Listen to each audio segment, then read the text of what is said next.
recommended. And please do not hesitate to come to the microphone if you have a question, especially about what we are voting on and what items of business we are handling. We will do our best on the stage to make this clear. Come to the microphone if you have a question, and you can start by saying, point of information, I have a question, and go over short order. If you at any point think one of the rules have not been followed, you can say point of order. As once again, we do our best to help you. And we also ask that all of us be kind and courteous. Harm and respect is very, very, very important. And also, when we can take our please do ask that you also share that same respect and by my community. We'll just make that clear. Today, we'll be voting by raising our hands a lot today. When you are credentialed, you see a wristband, and when we are voting, we'll ask that you raise your wristband to indicate your yes and no votes. So you raise your hand to wristband. Today, we will be using all paper ballots today.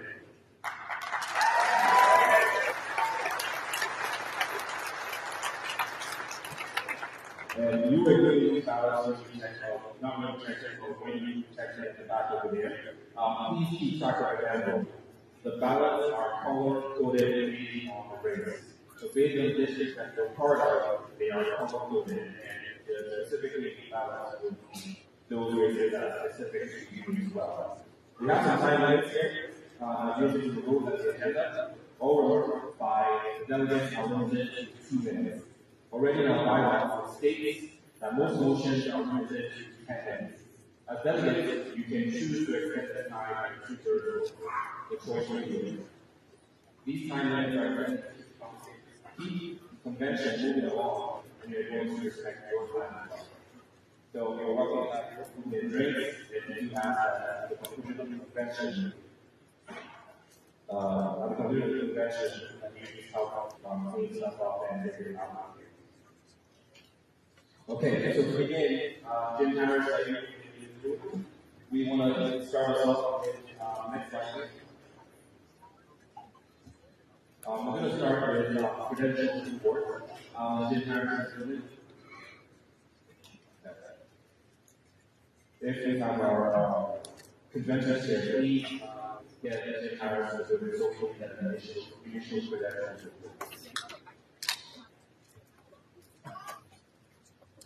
Okay, so while we wait for the credentials report, we'll have some speakers come up. Our Attorney General candidate, State Candidate Partner, we'll give them 2 minutes to give a brief chat. Do we have Rachel or Brown? I hear the move. Rachel, sorry. Thank you, guys. All right, so the Attorney General candidates are going to come up in 2 minutes each, and we can start on Rachel.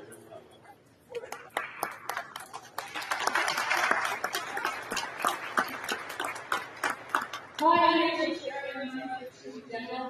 I'm so excited to be here today. It's my home county. I live in Dallas, where I lived since I graduated from law school 20 years ago. And I've been up and down the state, and still, there's no place I can go. So as I've been at Dallas, they asked me many state questions. So I'll answer them for you today. The first is with my credentials. I've been a practicing attorney for almost 20 years. I spent 7 of those years in the General Office litigating some of the most difficult, complex cases in the state history, from such as representing the University of Utah and Lawyer Justice case to building college cases. Now I'm the director of Utah Division of Risk Management, where I lead an agency with a $200 million budget, 35 employees, and a 40-member legal team. Now I'm going to be your Attorney General. And people ask me why, Rachel. I'll tell you the funny reasons, and I'll tell you why. With my husband, we made it next. When we talk about this, it says, hey, we've got a plan for a job that pays exactly what we're making now. We have to spend money to get it, and everyone will leave us after I get it. And so that sounds awesome. And I said, look, we got everything also, like, Joe personalized the lots in the world, and that's why he's here today. So I'm doing it because I love the work. I love the people I'm working for, which is you. And I love the people I'm working with, which is just the information. my dad wearing 6 pictures? No, because I was yelling at my father to the side. He was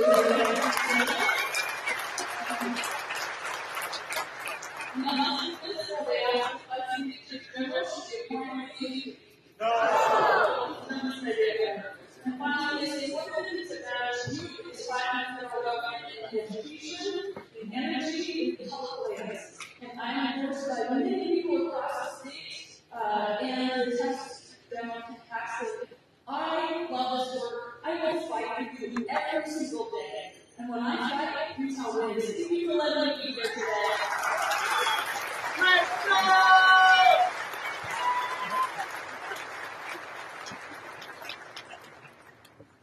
Thank you very much. Appreciate the opportunity. My name is Eric Brown. I serve as the chairman of the Republican Party for a number of years. I appreciate so much the standing on delegates and what you do. It was a rough couple of years. I started at 6'3". This is what happens when you're part of our position. There's a reason I started the Church of General. First of all, I spent a number of years working with the practicing law of secular IED. Is there a better constitution conservative administration consistent with my state?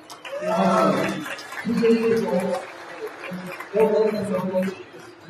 have 60 words.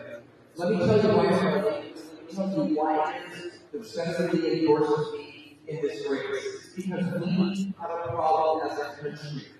Mid-level bureaucrats, not Congress, but bureaucrats are running this country. Just this week, President Biden is trying to cancel $500 million of student loan debt. That's what we feel about that. Exactly. How do you push that? How do you push that?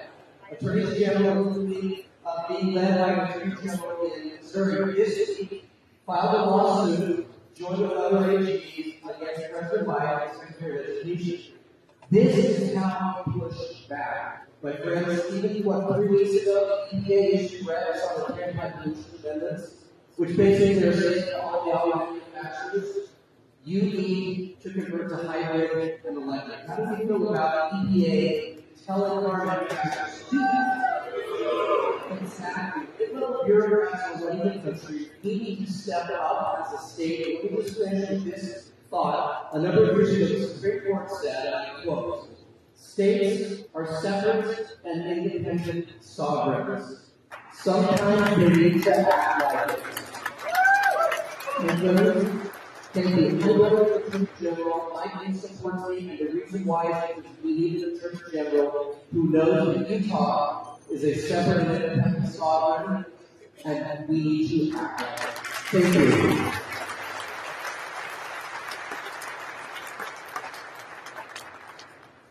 Thank you. I'm Frank Myler. I'm proud to say I'm working with Davis County Conservatives, Kurt Oda, the GOP veterans, Moms for America. And there's a reason. Why is that? Of all the independents in the race, I'm the only one that's actually been fighting for people's rights. It's speculatory, I guess. I defended pro-life sidewalk councils where they were all prosecuted in Salt Lake City. It went to trial. I won and didn't charge the government. I've had 5 children. My wife's here in the audience. We've been married 36 years, and I have 3 girls that have been home in sports. Let me tell you, I don't agree to any exceptions that doesn't protect girls' athletes and girls' sports. I have no will to put up the school pictures banning parents from exercising their first. If you really want to change, you don't need fancy endorsements from people who work for different politicians. What you need is someone that's actually been involved fighting these battles. It's not speculative for me. I actually have a record of fighting for people's rights. 3 times I won substantial damages against the Division of Child and Family Services for my rights. I defended cases again free of charge. If you want to see an attorney who's not corrupt, who's not taking bribes, don't get one that's supported by lobbyists and special interests. given that that action has a record of fighting. Under one of our team with Alliance Defending Freedom, there's a 3-year organization that fights for your right here and across the country. That's what we will get if you elect me as Attorney General. Thank you so much.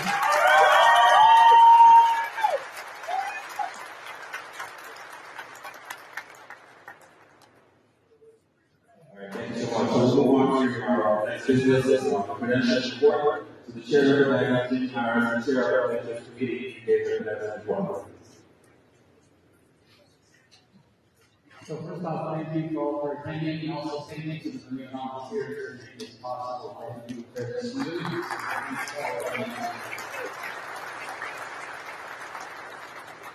With that, as a 1018, by the way, I just want to mention to folks who didn't like this, as 1018, there are 776 total credentials folks here. That's 72% of the total.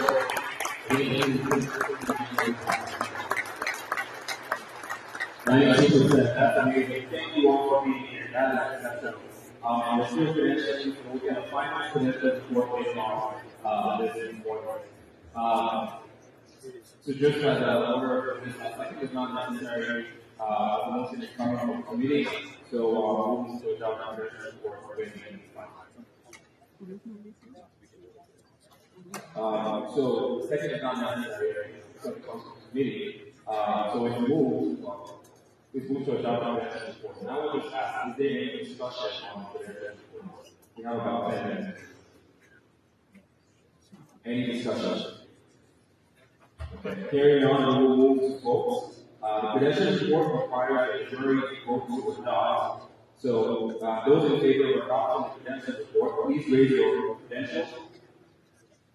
Understand? Thank you. And those opposed, please raise your hand as well. Okay, the ayes have it and the credential report is adopted. As registration will remain open until a short time before we pass out we will have a credential report later in the convention.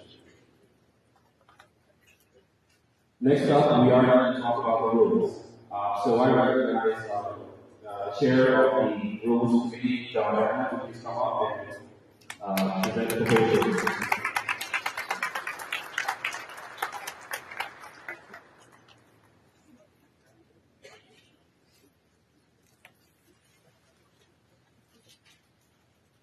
I'm Don Diamond, Chairman of the Rules Committee, and I move that we accept the rules of the 2024 nominating convention that has been relegated to County Public Party rights.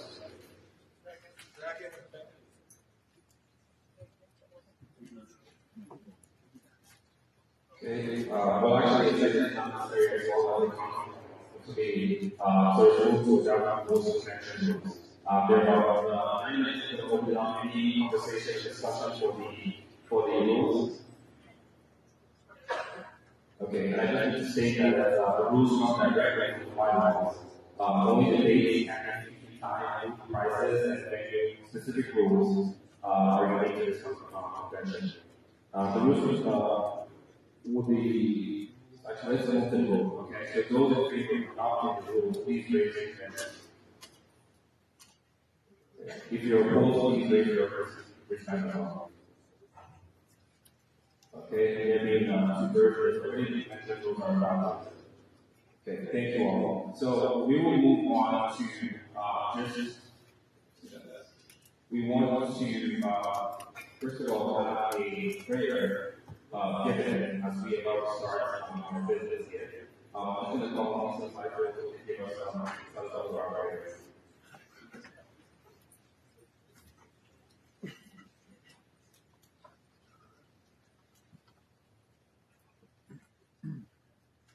Our loving and gracious Father in heaven, we thank you so very much for the privilege and blessing to gather freely, to speak freely,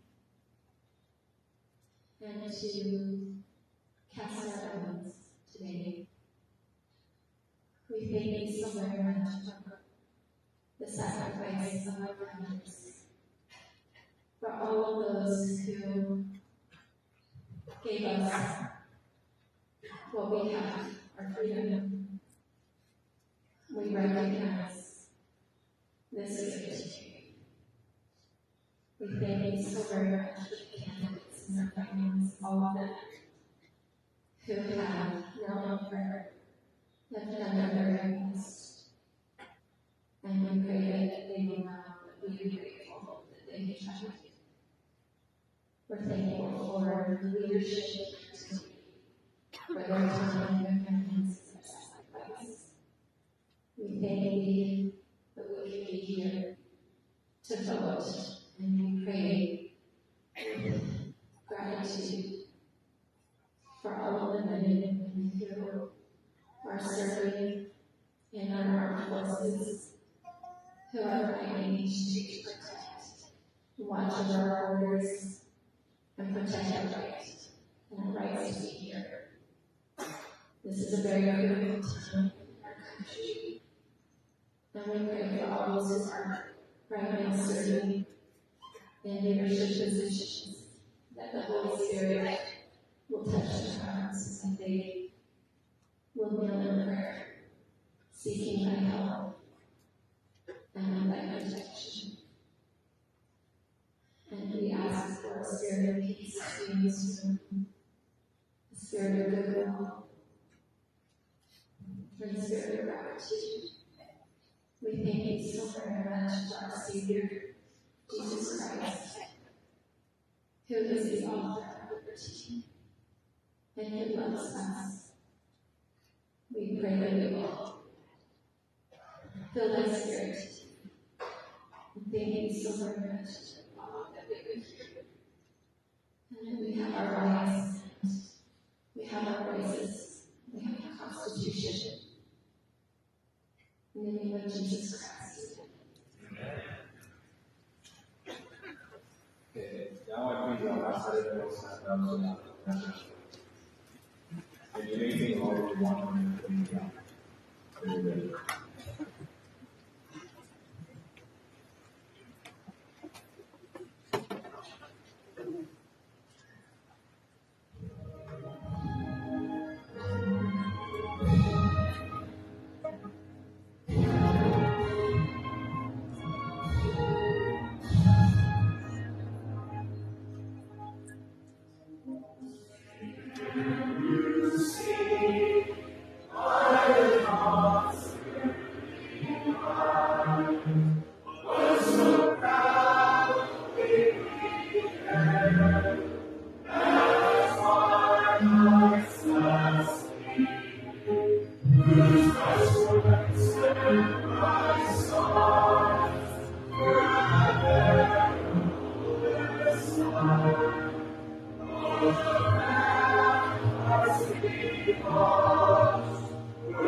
That's it?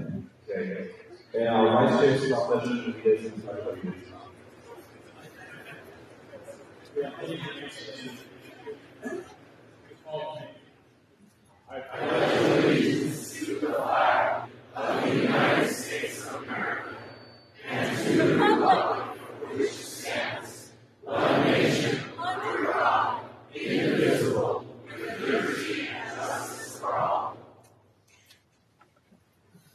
Thanks, Scott. Thank you all.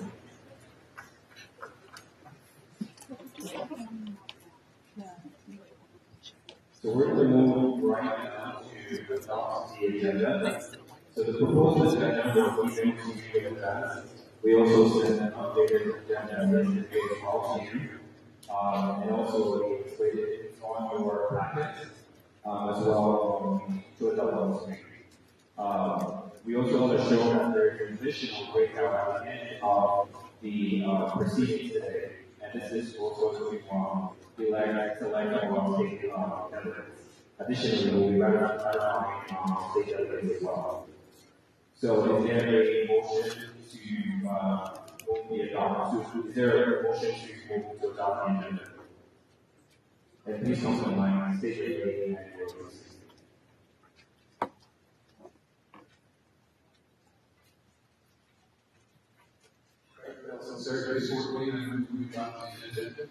Thank you. It is moved, and is there a second? And is a second to adopt the order of business on the White House agenda. Is there any discussion on the proposed program? We have about 10 minutes.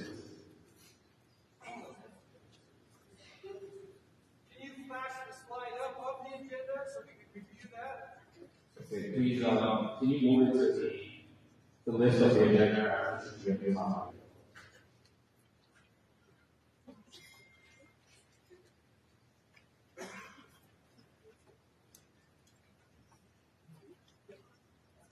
Okay, any discussion?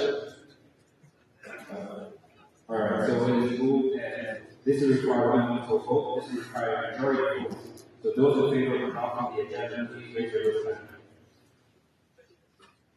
Those opposed, please raise your hand. The ayes have it, the agenda is adopted. It requires 2/3 votes to make any further changes to the agenda. And having voted on the agenda, the convention is officially called to order. Thank you very much for finishing business to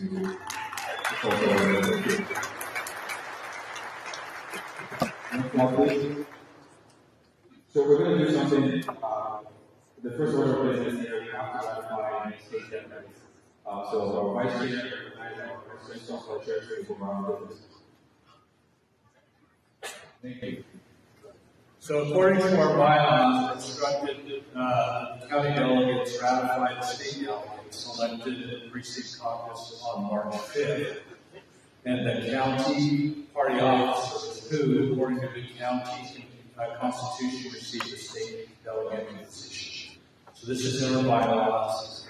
So you can review that. So the state county party officers who receive state delegate positions are the county party chair, the vice chair, the secretary, the treasurer, the senate district chairs, the legislative district chairs.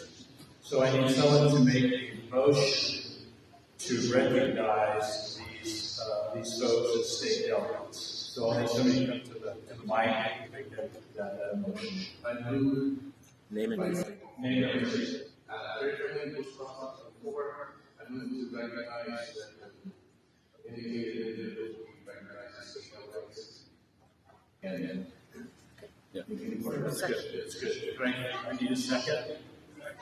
Very good.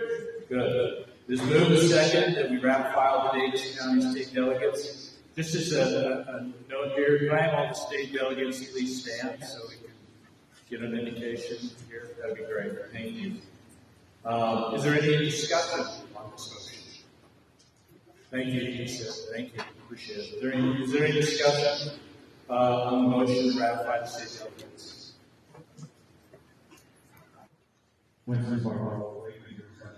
Is there going to be some state delegates voted on after this meeting?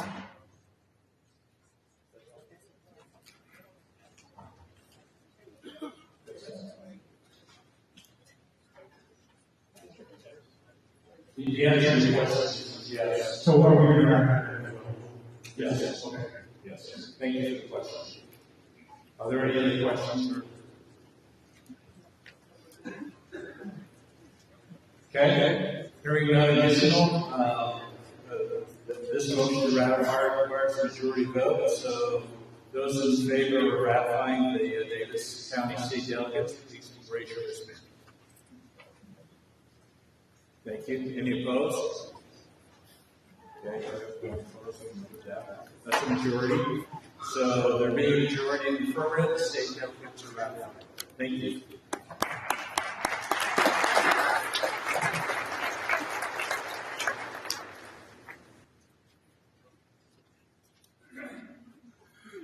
Okay, so we are going to use the next item on the agenda. We're going to call on Austin County, who is our election chair, to give a brief discussion about the next item. Yeah, a brief explanation of the election process. Austin is the chair of our elections committee, and he will review the election process. And once he's done, we also have a video to show you all on the IRB election process as well. Thank you, Mr. Chair. Thank you, everybody, for being here. If you have not received a ballot and you are a delegate, you should have. If you have not done that and you have not called, you go to the color wristband and you'll get it. As far as we receive the minimum, you can look at the ballot. This is the last chance to do that, so we appreciate you. So as you can tell, it's done by quite quickly. Most of us have a red wristband because the majority of us do not have a red wristband race, meaning it's by acclamation without an opponent, and we don't have a ballot in the race. So the line is longest is red, obviously, so that makes. But in those ballot packets, there's no more than get a red wristband, you get 3 ballots: county commissioner, county reporter, and treasurer. If you have a different color wristband, which is green, blue, yellow, or orange, you have an additional ballot for your race. The color of that should match your wristband. If that is not the case, please come see me up front here in the corner. We'll take care of that at home. But that should be nice. As should be instructed on the ballot, if there are 2 opponents, or 2 candidates, you will mark 1. X, check, which make it obvious who you're selecting on the ballot. If there are more than 2, which are 2 of the races, county commissioner and county reporter, this is hierarchy. The video will explain this. On those ballots and those ballots only, you will rank the candidates according to preference, meaning your favorite is number 1, least favorite on county commission number 9. Please list all 9, or rank all 9. You do not have to, but we strongly urge you to. If you don't rank all 9, and depending on how the process goes, so essentially take your ballot out. So you want to rank 1. On the county reporter race, 1, 2, 3. We'll further explain this after the speeches are done, and we'll have plenty of places to vote. So hang on your questions. We'll have a little more music to address the basics. Maybe you want to get across the line, chair, if anybody that has not received the ballot, we need to go get it as a delegate. That's it. Thank you. Thank you. So now we're going to show a quick video of the IRB process, and also at the end, all the different chiefs are also going to have a explain the ballot process and have balance up there. That was one more thing. Okay, go right ahead.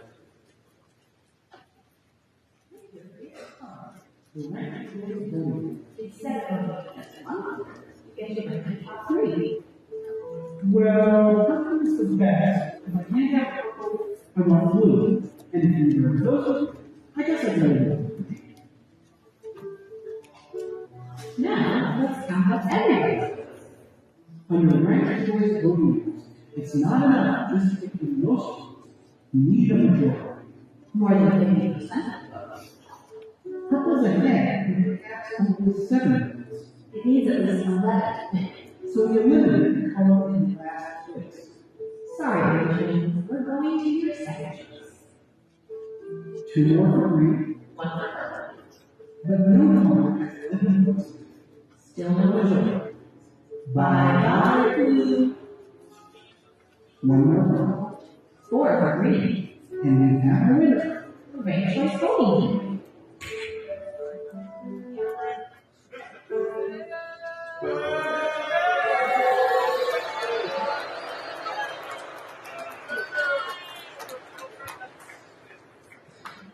Thank you so much everyone for those.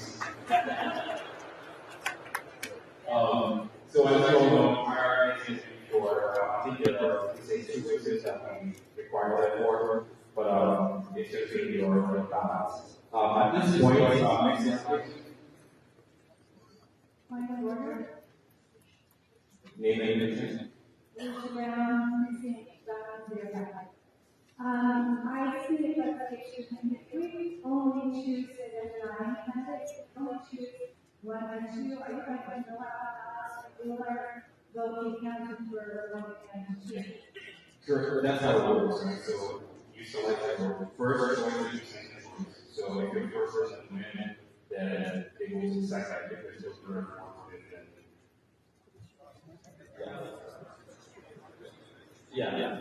So If I know include all 9 options. it's exhausted if you wanted to not make it past the third round. It's not just exhausted, it's not for the exhausted. You report that you're not exhausted. But you do count number 1 and 2. Correct. All right, thank you. We're going to move to the next part of our agenda. This is pretty quickly. One of the things that I added and that we added here was this is state and federal candidates from the state and the special here. And we're going to knock a couple of them out and just give a quick speech. You all 2 minutes. And I have this Rob Madison, the state chair. Rob Madison. So Rob is the chair of the state GOP, and I'm so glad to be the next top state and coming out and thank you.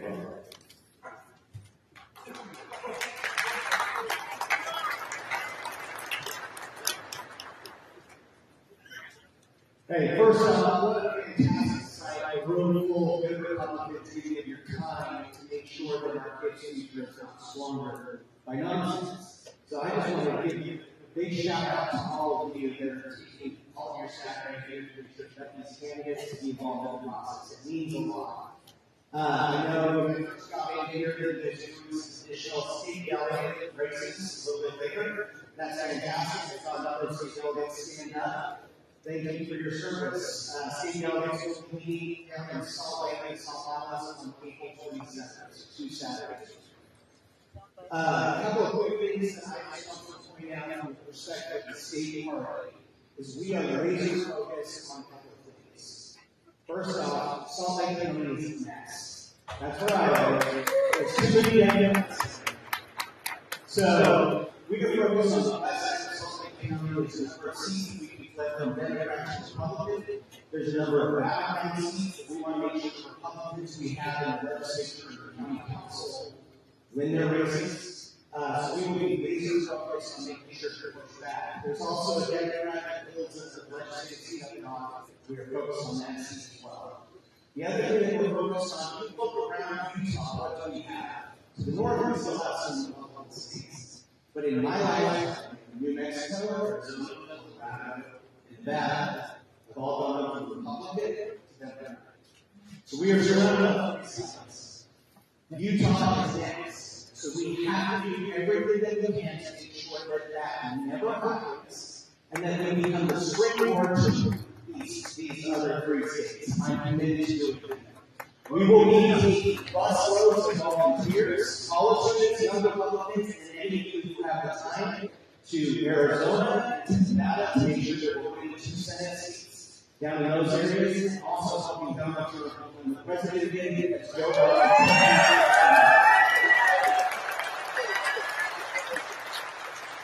Final thing that I want to say to all of you is we have to be laser focused. You look back into 1776, it was young people who got it through, or maybe thank you for that.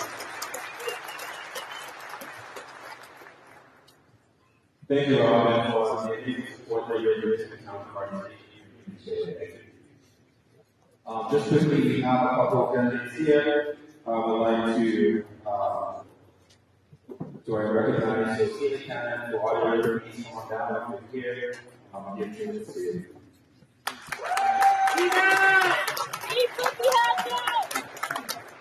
Thank you to all of you who know that this is the most important race that you go for.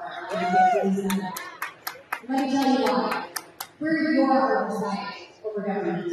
We represent you. We're independently elected in the state auditor's office because we are the watchdog of the taxpayer.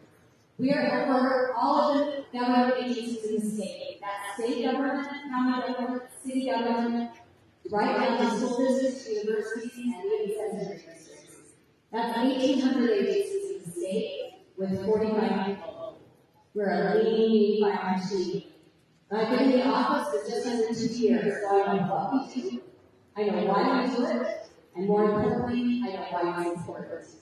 See, I was elected in Warren County, and our county commission right after they county government of 100% of the general fund. Yeah, exactly. Try to find out.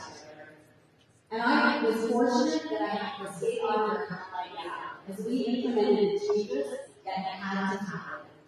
See, when the white oversight is not in place, bad things can and do happen. And that's our job. But we don't just watch the money, we also watch statutory compliance. So any of you who are calling legislative session, the transgender bathroom bill, that oversight is in our office. DEI, the oversight is in our office.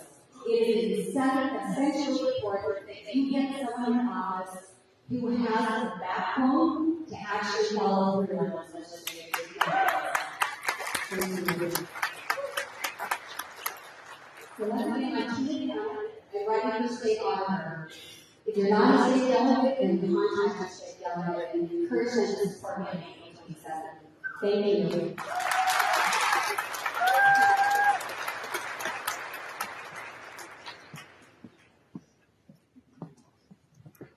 Good morning, ladies. I'm Rick Hatch, is running for the state auditor. I mentioned there are a lot of symbols in our world. One symbol that stands out for simplicity and purposes is the pocket protector. It's a symbol of the total learner. Pocket protector has one function as protecting pockets from misuse, from wear and tear. The state auditor's office also has one purpose: to protect your pockets from waste, fraud, abuse, and the inefficiency of the government overreach. As your state auditor, I will be your ultimate pocket protector, safeguarding your assets that you work so hard to keep. With a 3-decade track record, and the only auditor in this race, the only CPA in this race, I've audited across several sectors, both public and private, and my mission is clear to provide transparency, accountability, and consistency in reporting for you, the taxpayers. But I thank you. None of us, I'm here to protect your pockets. But I'm not just an entrepreneur, I'm also a leader. I was elected to be president of the Utah Association of Counties. If you want to see how I've done as a leader, I would suggest you ask your current county auditor for principal of your county clerk, Brian McKenzie, your treasurer, Mark Elton, or all three of your county officials. They all work in these races. I work with state and federal legislators to pass good laws. If you want to see how I work with legislation, ask for your listening or my official speaker in the House. They've also been I helped stop Nancy Pelosi's attempted takeover in 2021 of elections by the federal government. There are key witnesses back in D.C. when states ignorance. The Republican House leadership brought me, and we were able to get that done.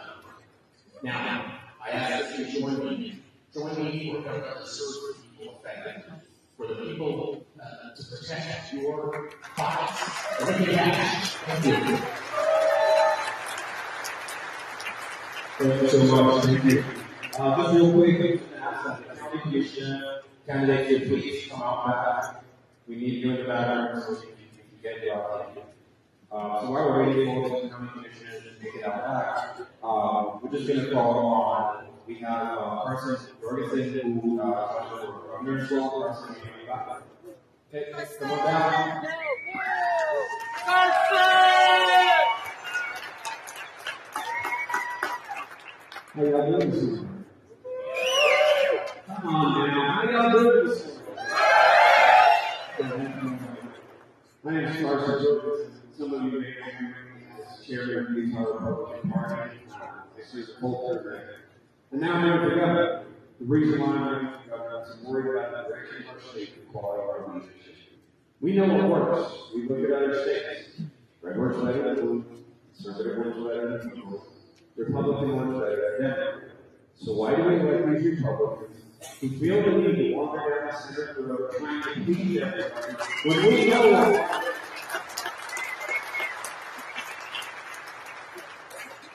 If you're a Utah conservative like I am, the most terrifying words that you might hear are 4 more years. And I'm not just talking about Joe Biden.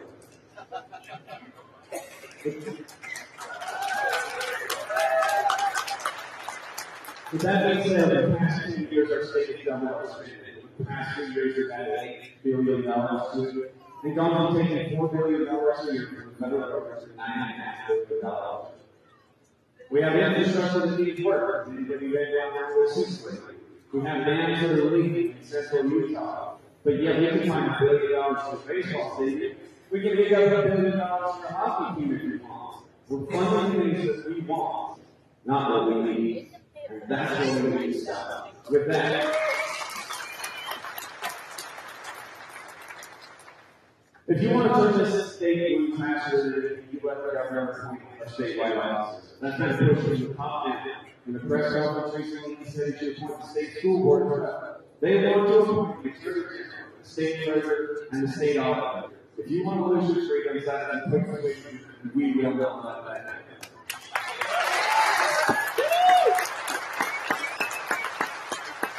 Again, we're concerned about the future. I worry about my children, but I know that our best state is and that's what I know.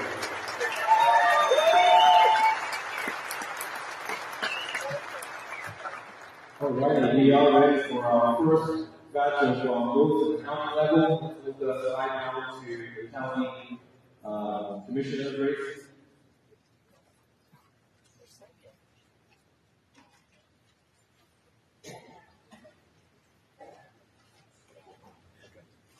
Okay. Before we begin the county commissioner race, we have the remaining governor candidates here. And I just want to give a quick caveat that for some reason, the Salt Lake County, Davis County, and Beaver County actually both set up their decided to have a convention on the same day. So great idea. And a lot of the candidates are making it track over. So you can hear that coming for out and just want to comment on that as well.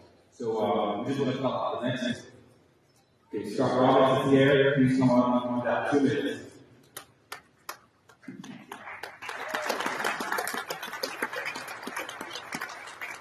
Good afternoon, everyone. My name is Scott Robbins. I'm the governor of Utah. From Madden to Silver. I'm from Madden. For the last 6 years, I've been the artillery officer. Just another governor, but like Arthur said, I'm tired of the people of the state of this part keep a constant eye on the current governor.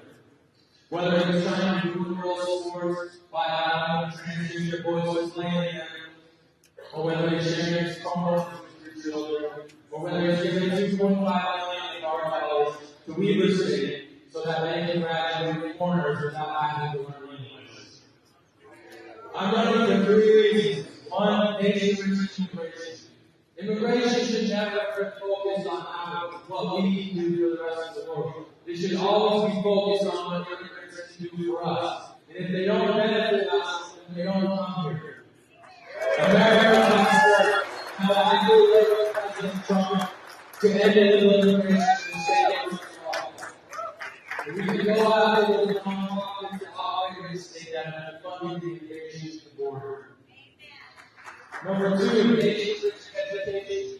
There's too many anti-white professors in ministry here, not only higher education, but lower education. We thought that diversity, equity, inclusion, aka anti-whiteism, and handouts to black and brown people, was a good idea. And because of their cautious committee, the legislature left these people in power. So the only thing they did anything wrong by discriminating against your children and demonizing your children and telling black and brown kids that they're victims of white supremacy.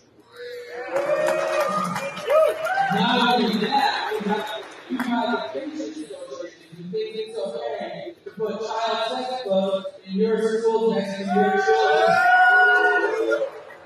I will work so that we eradicate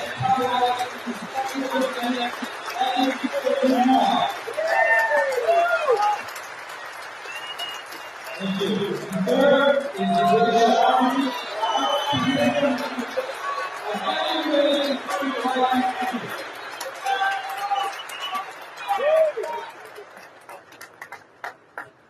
Thank you so much.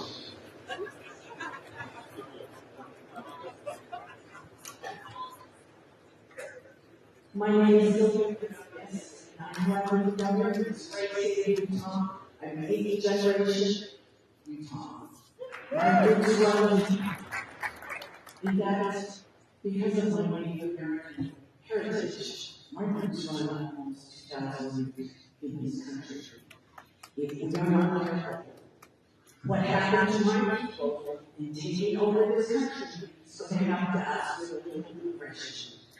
I lived in Mexico. I know what it's like to go that border. They got the border.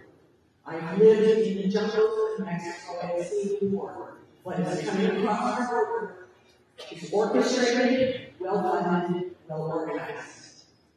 They are bringing death in the form of methane poison, which is the #1 cause of death in our country 15 to 45. I buried my son 2 months ago because of drug addiction and overdose. Don't wait till that happens to you. We need to fight for our country to stand together with me. I am not afraid to face the establishment and corruption of government, which is permeating in such evil, destructive ways. When our government uses lawsuits to silence the questions of private citizens, we have crossed the line. I will fight with you, and we will save the future. Thank you.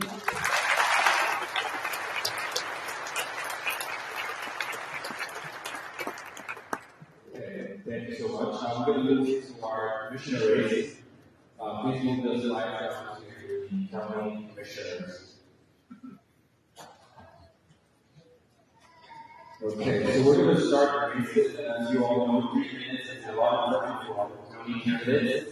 And the jury is there as well. That will be taking the time. Just a quick note, Danny Member is not here today.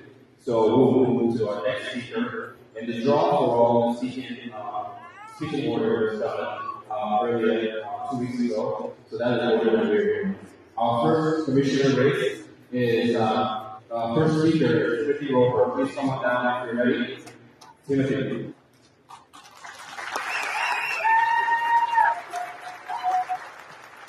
Delegates, fellow Republicans, I'm Roper.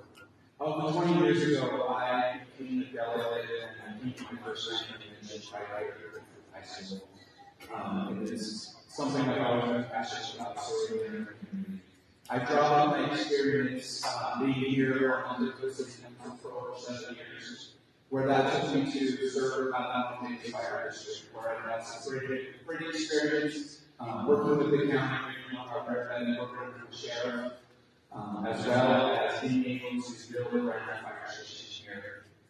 My career has also taken me into the nonprofit sector, working with open doors and with the department where I've been able to serve on doors. My professional life is with the Davis Chamber of Commerce, where I've been able to support our small businesses, and that is something that I want to continue to do here in Davis County. We have some amazing small businesses here, and I want to continue to create a place where they can thrive and where they want to stay here in Davis County. With all this in-depth experience that I had asked myself, why run for Davis County? And it's because I want to be your connector. I want to build a place where our future leaders can thrive and be able to embrace core conservative principles of God, commitment to family, and love of country, And I've been able to do that in my service by working with the Youth Commission and being able to give them opportunities to go to Washington, D.C. and learn firsthand and operate our country base. As your next Davis County Commissioner, I pledge to be your connector and to open the door for you to be able to come. I've always seen the position of elected officials to be the laws of my country. And you should be able to have access to your community. Together, we can strive witnesses that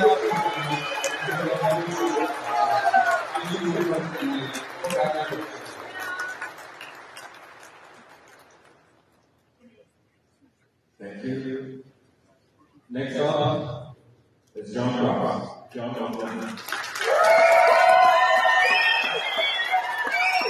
Thank you. I'm John Cross. I put voters first. I wanted to talk about something voters. We are all living on innovations that people have taken for us. Here in Davis County, we have one of the best places in the world to live. I was raised to have gratitude for the people that are coming for us. I wanted to mention one of the people who came for us. His name is Christopher Lake. He came here to Davis County and planted alfalfa when the soil system did the nitrogen. And what that did is that made Davis County able to grow other crops. And that's the type of people that we are today. We're people who sacrifice and build better foundations for our children, our families, and everyone around us. I think that everybody here represents people that care about our community, care about our children, our families, and prosperity. Davis County had a newspaper here. It was the Davis County Clipper. The Davis County Clipper went the whole county reported on county commission meetings every week. We lost that newspaper, unfortunately. Now we have the Davis Journal, which I encourage everyone to subscribe to. But when I started a website, Davis Utah Weekly, that gives a summary of all the Davis County meetings. It's a 1 or 2 minute briefing. I started reading that about a year ago, and then I started reading the public, and I had all the meetings that you can look at. And what I want to do is make sure that the voters are involved with the commission. I'm John Cross. I ask for your vote. I appreciate all of you being here. Thank you very much.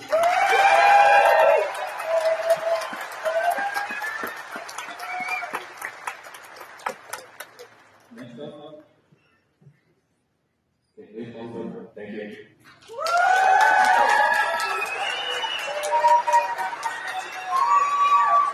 Good morning, residents. My name is Elizabeth Clark, candidate for commissioner. I am so grateful for your service. Over the past 5 years at Queens, I've watched delegates work hard, and you've had an opportunity to learn about my leadership qualifications, my skill set, and commercial organizations, managing finance and policy, and most of all, the relationships and trust that I have with community leaders and citizens of our community. People in this room have been my kids, coaches, teachers, leaders, and all kinds of influence on our county. Collectively, you are part of our family's success story as Davis County. And I'm not running for this job because I have an agenda or because I need a job. I'm running for this position because I'm committed to good public service and I want to represent the counties and our community as our community moves forward in new directions with collaboration and conservatism. Some have chosen to make a contentious issue of the state mandate to develop a homeless resource plan. For me, this is a topic that leaders must be prepared to address. I see it as a current issue that is an opportunity to demonstrate the kind of leadership we need in our county. I support consistent law enforcement to protect property, and we should prevent encampments in our communities. But to balance that, we must take responsibility as conservatives and Republicans for a local solution using the data that we have in a fiscally responsible way that aligns resources with what we believe in. That's our biggest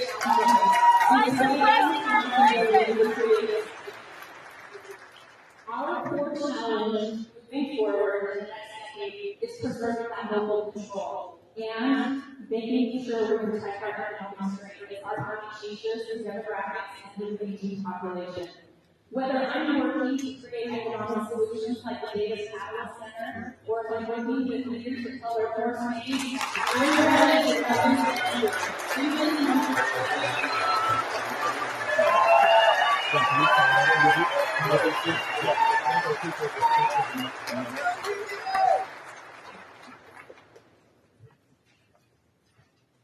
Hello, delegates. I am Brett Edward, and I bring three important qualifications to the Rayford County Commission. One is the proven experience, unimpeachable character, and business association. Let's talk about proven experience. If you want a commissioner that is seasoned and ready to hit the ground running, I'm your candidate. I know what the job is, what it isn't. Sure, I can stand here and promise that the Bible saves the libraries, guarantee affordable housing for your children, grandchildren, your kids, your favorite grandparents, and all the different gowns, and the future of that provide. However, that's not what the job is. I know because I've done it. I know what he's done now. Transportation, strategic economic development, empower citizens and cities, and familiarity with the resources of the county. My experiences in the park. I'm ready now, I'm able now, and I want results now. Proven experience matters. Unimpeachable character. I've been in public service for nearly 20 years. During that time, I cleared there was no big question or found that people may have questioned my decisions or positions, but never used my decisions to make a political speeches or personal gain. I've never had, nor ever will trade my integrity for anything. A hallmark of my career has been that I've never agreed with everyone, but no one said that I've been honest, forthright about my needs. Very matters. Lastly, I bring you some vision for the future. Without vision, you never see the potential. I have the vision to see the potential of what's happening to achieve success. A year ago, following record snowfall and spring runoff, did they take on the flooding years past? Or that other areas in the state experience? No. Why not? Because years ago, as a county commissioner, I worked on issues of infrastructure, repair, flood channels managed, cleared, and recommendations by high when highlighting with people and property at risk. Vision is critical. If you want to show workers with greater amounts and candidate votes, I'm not for you. If you want to work workers with flawless record, positive results, and forward progress, that's me. I have experience, the character, the vision that is now. I am Brett. I appreciate your service and ask you to go. Thank you.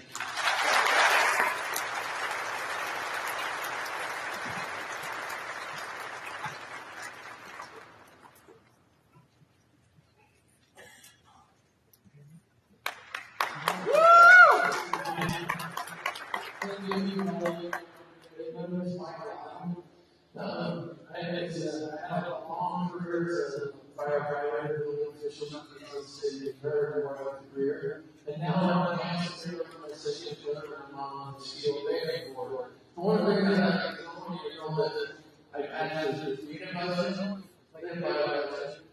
I've actually asked for things to be presented in a budget, stay within that budget. I've had to approve budgets for 20 years, and I also had to tell the department heads, oversee the budget, and present them to the public. So budget is very important because it's your money and save your money. You're here today because you care. I'm here today because I care a lot. I want to be able to represent you as Davis County Commissioners, making policies that will help keep. People always ask me, who are you going to vote for as president? And I say, I'm going to vote for Donald Trump. I don't necessarily want to hang out on Saturday, I'm going to hang out with you. But his policy made my life better. I I want you to represent you with policies that make your life better, make decisions that keep your money in your pocket so that it can go further for your family. I want to help all the cities collaborate together to stop these state mandates that keep coming down from the state governments. Our city, what we're supposed to be doing. Cities are individuals. Every city is different. Your city is different. Hazel's different from Lane's different from Bountiful. Everybody has their own individuality that the state is not telling us how to do. As a county, we want to cooperate with them to make sure we fight those mandates.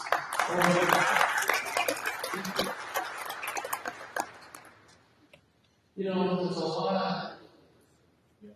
lot of things that we're talking about. When I have issues, when they come up, those issues affect you. I make sure to do my homework. I don't just take those issues going on for the popular bill. I find out what those issues are about. When I make my decisions on those issues that will affect you, I look at a few things. I say, okay, how will this that I know this is not going to make how much it be 5 years, 10 years, 20 years? You know, I want to make sure the decisions I make are not burdens on our kids and our grandkids. You know, I have one thing that I try to tell my family. It is my goal as a father that I never become a burden on my kids. As a county commissioner, I want to make sure the decisions that I make represent you, that I don't make it, that I am a burden on your kids. Thank you.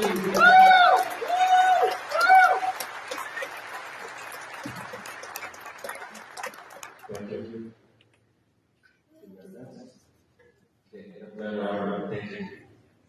Thank you. I'm Larry. When I was first graduating from here, I had somebody approach me and say, there's this mobile home park here. A lady's just been killed in front of her and had traffic. If you're elected, please shoot it. So I said, yes. And as soon as I was we had something she wanted back, and said, we did a traffic light here, we killed, and you got the record and said, they always said no.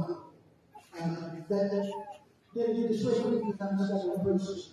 And so I continued to talk to him over the next few months. And finally, he got frustrated with me and said, I want to show you something. This is a letter from the fire here in New City that said, you're not going to put any more lights on this. And I looked at your master plan, and it doesn't call for a light there. And so the answer is no. I didn't feel right about that because even though those people weren't living, they obviously didn't have a lot of money. They felt unsafe, and I felt unsafe as well. So the next time I had a meeting with the director, I called the manager up and said, can you give me some letters explaining what you want to know? In about an hour, he 45 letters. I gave them to the director, and he finally said, look, you will do a warrant statement, just see if a light there is something. And lo and behold, they didn't expect me. It was a took. He said, so you can do a full light there, but you can do a pedestrian light, which is one of the most important things. The reason I'm telling you this is so that you know a little bit about me. I take my campaign promises seriously. I don't take no for an answer. And I will use a lot of creativity to solve the problems that you have in the work with me. When I decided to run for county commissioner, or at least it's going to the process, what do we need for county commissioner? And in my mind, we're running a large organization, thousands of employees, hundreds of employees, assets. I think somebody should have citizens and executive, which I have. The second thing I thought is that it's important that this person has a moral experience because commissioners need to understand the city law to do their job. I have that. And I have a few miles in the pen. I think the community's service is important, and I thought I should use my talents to serve Again, my name is Leonard. I thought that he was first choice. If not,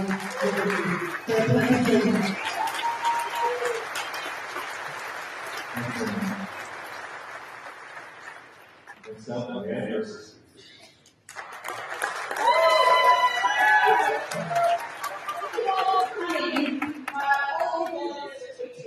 For sure, especially if you've done your homework, because you are going to be making choices for candidates that will make choices for you in Davis County that will affect us for years. I have been 9 years at Davis County for 4 years.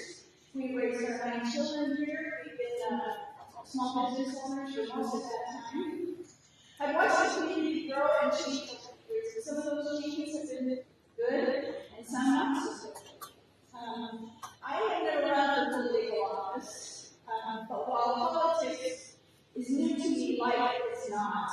I am a farmer's daughter. I know what yes is, and there's really too much of it.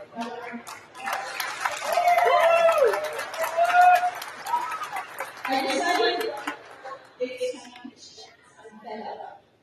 I'm fed up with feeling like I've been ignored. I'm sick of the political parties or commissioners that have lost touch with people and who make decisions that are for self-interest and to build their own bank accounts and their own political careers. I am in this for you, for all of us. Please help me fight to prevent government overreach in our communities, our schools, and yes, our homes. Financial reserves, unfortunately, are lower now in Davis County than they have ever been. That does not bode well for our commissioners. I commit to the Davis County government much more transparent. All of the county government needs to be honest and accountable. Elected officials are not the boss, citizens are.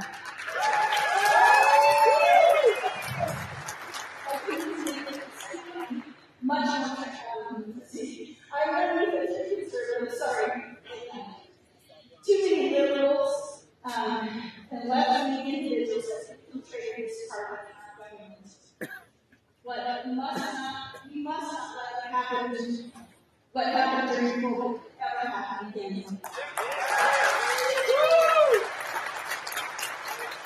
Our rights are God-given rights, not government-given rights. A person's actions, qualities, to who they truly are.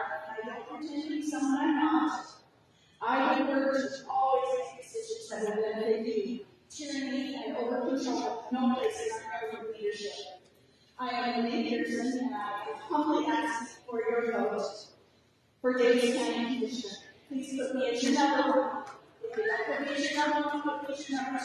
Number 1's better. It's time to bring Davis County back to its former glory because we all deserve better.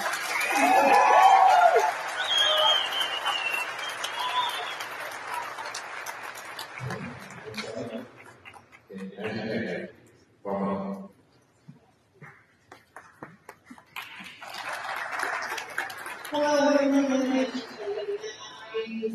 We're all excited today is Friday, which is mostly because you know we're getting more text messages. But I appreciate taking time to look at them, and I'm just so grateful for the opportunity here.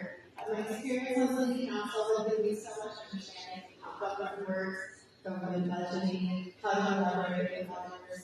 I have learned how to effectively communicate with people who disagree with me, and how to implement strategies to make our tax budget more efficient.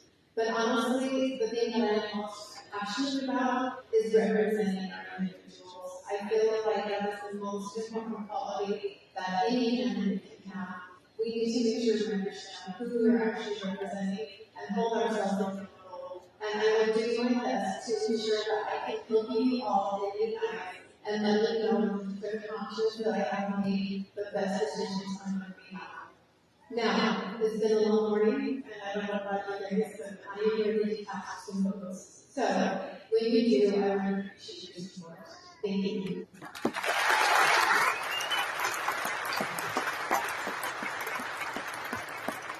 Thank you so much. So I just want to bring up a quick highlight. So while the first three commissioner candidates were cut off short by the 3 mark, so we gave them 2 minutes instead of 3. So we offered those first 3 candidates to come back up so that they can tell us the last minute that they were informed. 2 hours we have requested that they would like to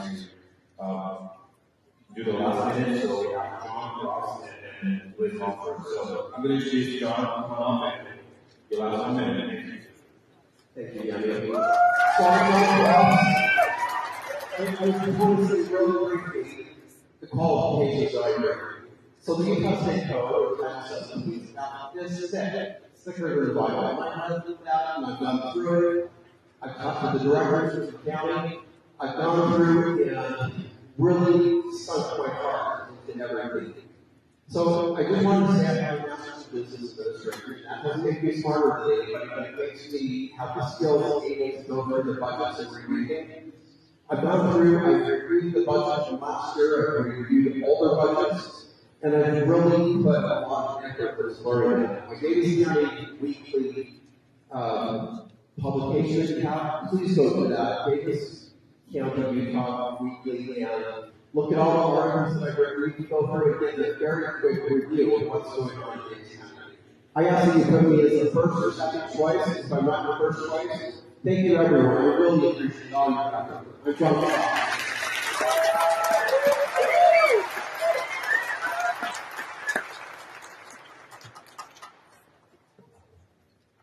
Thank you. I'd like to mention some of the challenges they see on our county's future, but I want to take this opportunity to talk about what all it is we're doing. I'm ready to fight for the interests of our local cities and work collaboratively with our mayors. I'll fight for families and businesses to create conditions where we can be successful. I'll be at the table to work on water and air and important issues that affect our county and neighbors of the Great Salt Lake. And I'm committed to providing excellent county services at the lowest tax rate. You can know that I'm always working to represent Davis County, whether I'm sitting side by side with a citizen who needs help solving issues in our county, or whether I'm analyzing complex budgets between departments. My public administration has prepared me for this position, and I understand because I've been in every community over the last 8 years serving on my school board role. I'll continue that representation in the county. I'm with Mumford, and I need courage, not fear. I lead with optimism and not contention.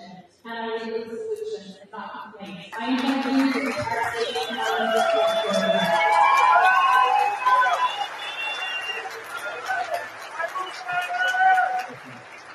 So just, like I said, those 3 candidates, John Ross, Timothy Rover, and Liz Mumford, were 3 individuals that are not for the 8 minutes. So we have to make the record of that. At the moment, we're going to invite all the non-district contestants. Please come out with that. They're coming to get in the 90 auditorium here. We're going to introduce the Senate candidates, the state, the federal level, the Senate candidates to come out here and give a quick 2-minute speech. We have Brad Wilson in this order. Brad Wilson, Trent Staggs, Chandler Tanner, and J.J. Walton. So we'll start with Brad Wilson. I just want to mention that while you're not voting the Senate candidates here today, they are here in Davis County because support from the grassroots, Republicans, being equal to that campaign, and they're open to win the support. So that's why they're here, and we want to give them that opportunity. So we'll start with Brad Wilson right over here.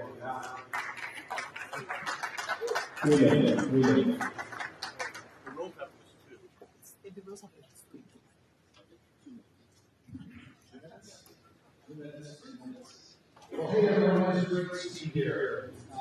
You all know this, the Utah objectively not only has the best people in the country, but the most beautiful landscapes. And we all know that our strong conservative values in this state and our life values. I was born in Davis County, my wife Jenny and I still live here. We love this and we appreciate your service. I knew that I needed to step up and continue to try to serve this amazing state. After being Speaker of the House, step into this U.S. Senate race. We are absolutely, and we know this, we are at crossroads. What kind of country are we going to leave for our kids? Are we going to elect a conservative fire who's tested and trusted, or are we going to elect another fucking conservative that's going to roll over when things get tough? I want to tell you that I am the only conservative that's running into this race who's been through the fire and come out tested and trusted. While a lawmaker passed the largest tax cut in the history of the state of Utah, while Speaker, we passed the strongest pro-life laws in America and have the longest and the toughest crackdown on illegal immigration in our state's history. We enacted constitutional barrier to protect your First Amendment rights, and we banned competing women's sports. You should also know, while a lot of people talk about abandoning this toxic culture, DEI and CRT, I'm the only candidate that actually made it illegal to be taught in our schools. I want you to know that talk is cheap and courage is rare. We need to elect a conservative fighter to go back to Washington and represent Utah. Elect BradWilson.com. I would love to have your support. Have a great day, Bill.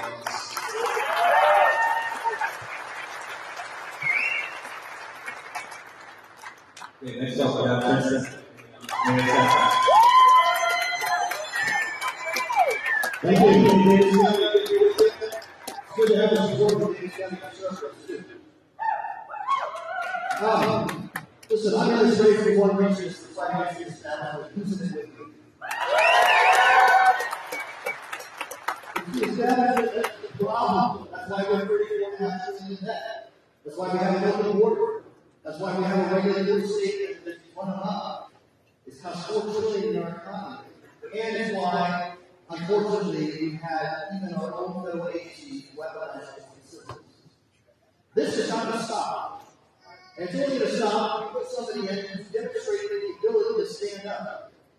And stand up and plan for power.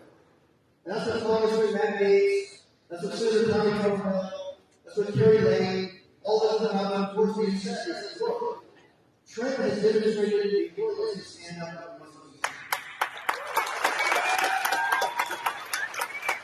let me provide a few examples. I was able to challenge the drama. I said, I don't want to Utah deserves a true constitutional conservative and American first system. That's what we're going to do. We go back there to represent you and not just go back to the party establishment. As a mayor, I stood up to lockdowns, mask mandates, vaccine mandates. I said, we're not doing it for the city. And that is the good stacks up around, look at the big open fire. That is the most important characteristic, I believe. We have to have somebody who's demonstrated the ability to stand up when times are tough. That's what certified my time in business, but also the last 10, 11 years in elected office. And folks, I've got the DC dark actors trying to attack me because they know that I will be fighting them.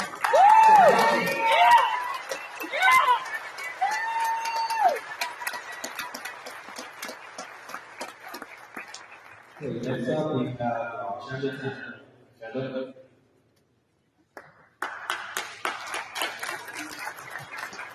Wonderful to be with you from this side of the curtain, right? Because it's small, but I want you to know that people behind you are really hard to make this so smooth for you, so appreciate your efforts back there.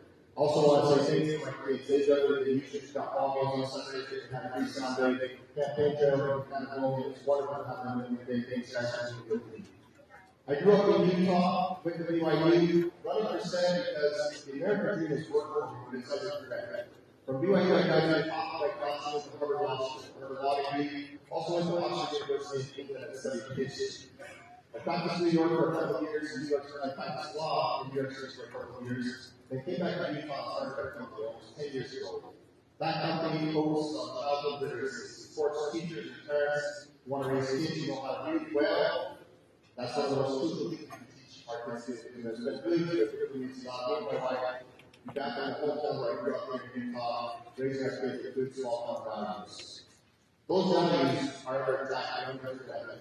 The things that are threatening that American dream is to be able to be and I want to be able to my kids. There's $34 trillion of debt. It will take $1 trillion of interest to sustain. It's an unsecured border. It's allowing illegal crossings that introduce violence, drugs, and a restraint on our resources. It's foreign affairs. They're coming together to coalesce truly in the mantra of the enemy of my enemy is my friend. And we see authoritarian regimes in North Korea, Russia, China, coming together to fight against democracy in the world and attack American democracy. I have a unique background with a background of history from Oxford, law training from Harvard, and experience with UIU in business and in my own company to tackle each of those things and help us get our economy strong, be able to reduce our debt, be able to secure our border, and be able to immigration laws to prevent immigration.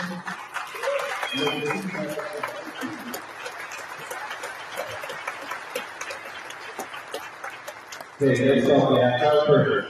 Welcome.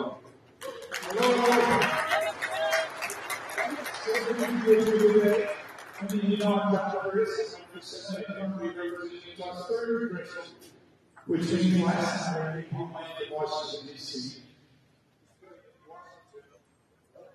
We good? In Washington, prepare your children. That's it. You're trying? Okay, let's see if I can get to this line. Prepare your children.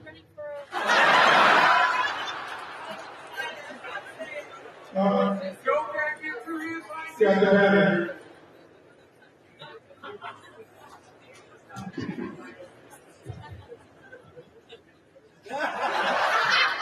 That's because he's too young.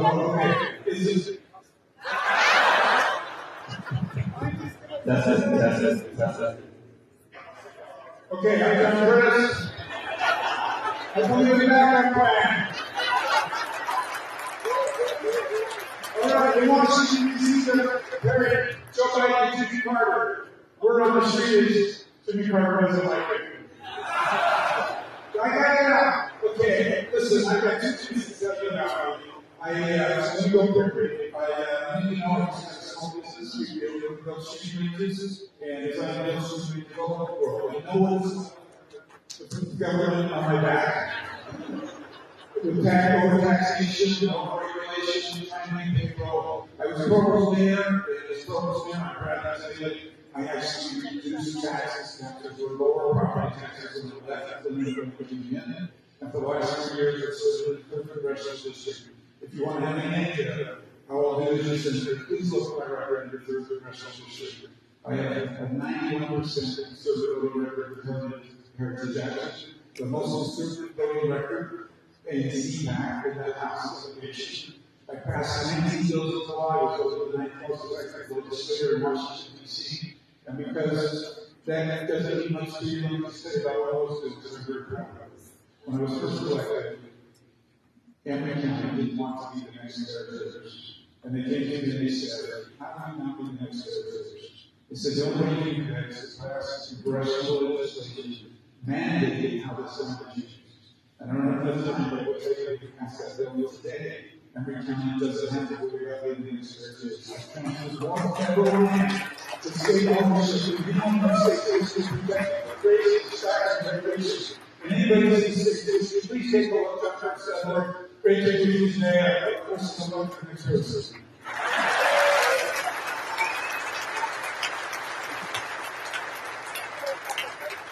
I think we're going to have to hold this way.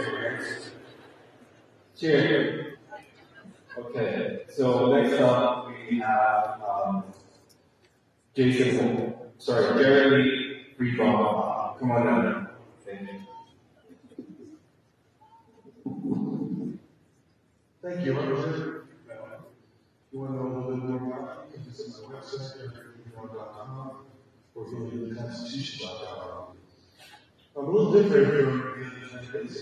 One, I don't like the Q. Always have been. Well, always since 1998. But the reason I'm running isn't so much to become senator. I'd like to, but I'd like to earn that by killing this stupid before.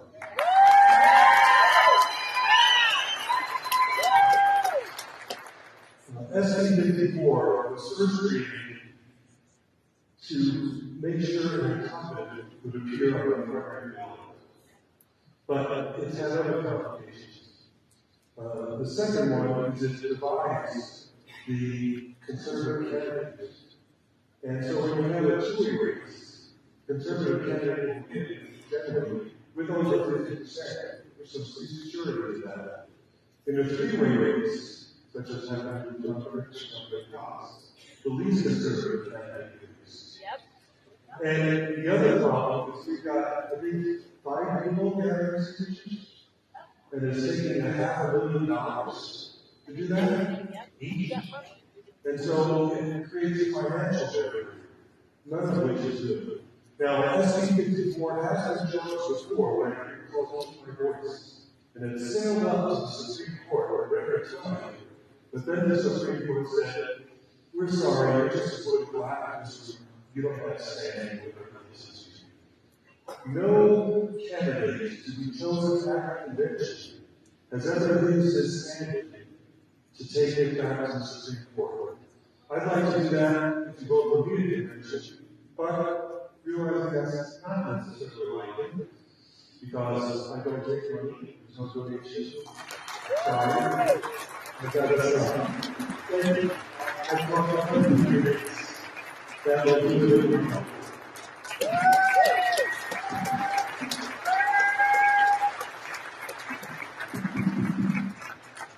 Okay, next on this. And then our next speaker is Paul. Thank you. It's great to be here. It's great to be here today. My name is J.C. Walton. I'm from Provo, Utah. Originally from Monticello, down to San Juan. And the distinct thing about me is I've heard politics. In fact, I've had a healthy distrust of politics my entire life. I'm a businessman. And after graduating from BYU, my wife and I started a pest control company out of her garage. We built it into one of the largest pest control companies in the nation. And I am running for office because I am sick and fed up with what I see current politicians do, which looks to me like they're here to self-substantiate or politically or both. And I think we all know the last thing this country needs is another politician. That is not the solution to America's problems. It's more business people like Donald Trump himself.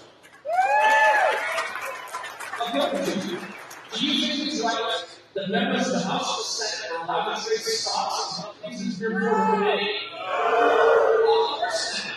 In fact, they shouldn't be trading stocks at all. Again, personally enriching themselves. How about this? It'll solve half of America's problems right now. How about you make it rule that every member of the House and Senate has to run a business for at least 5 years to keep payroll and a budget before they ever vote on federal spending? How about this? If members of the House and Senate won't do their jobs and balance the budget, then you don't pay them anything at all. Second Amendment, shut up and get entrenched. We know that DEI is scary. These are voices of social American capitalism. Listen, the vertical axis of federalism has been fractured. The horizontal axis of separation of powers has been fractured. The last check on power is we the people. It is we the people. So you and your votes. Please let me be second. We're going to retake this second. We're going to go to the people of the United States.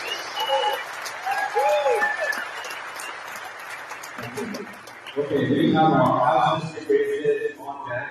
So we're going to go on our House District 13 candidates first. We keep the slides to our House District 13 race.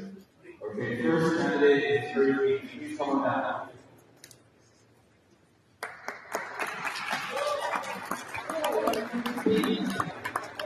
I want to talk a little bit today about bills, bureaucrats, and Washington.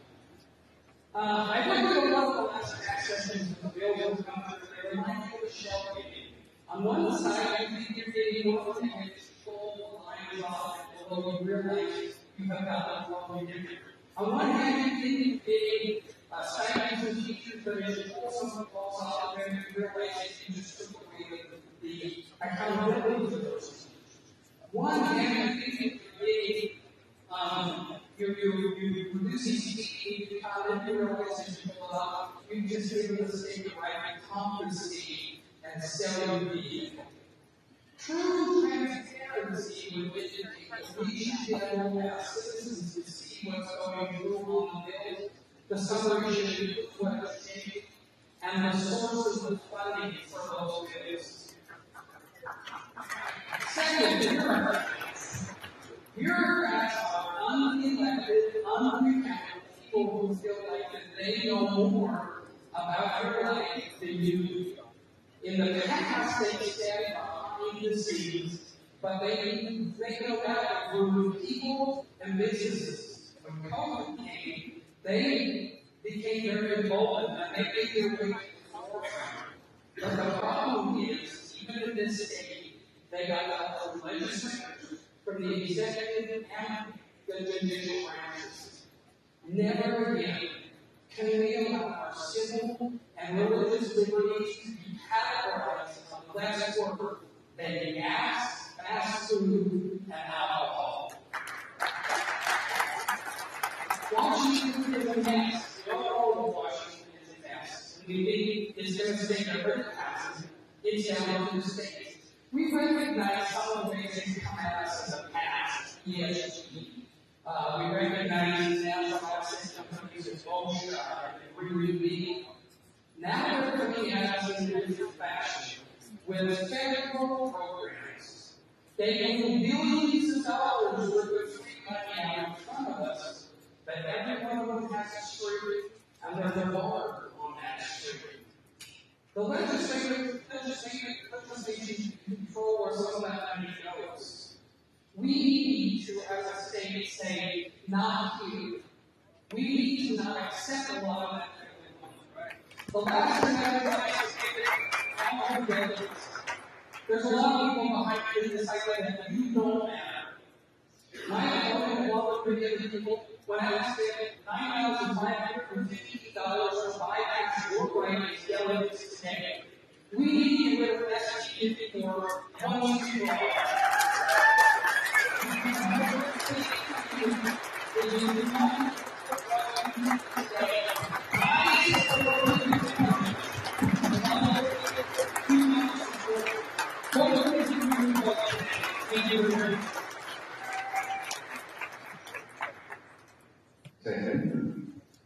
Next slide.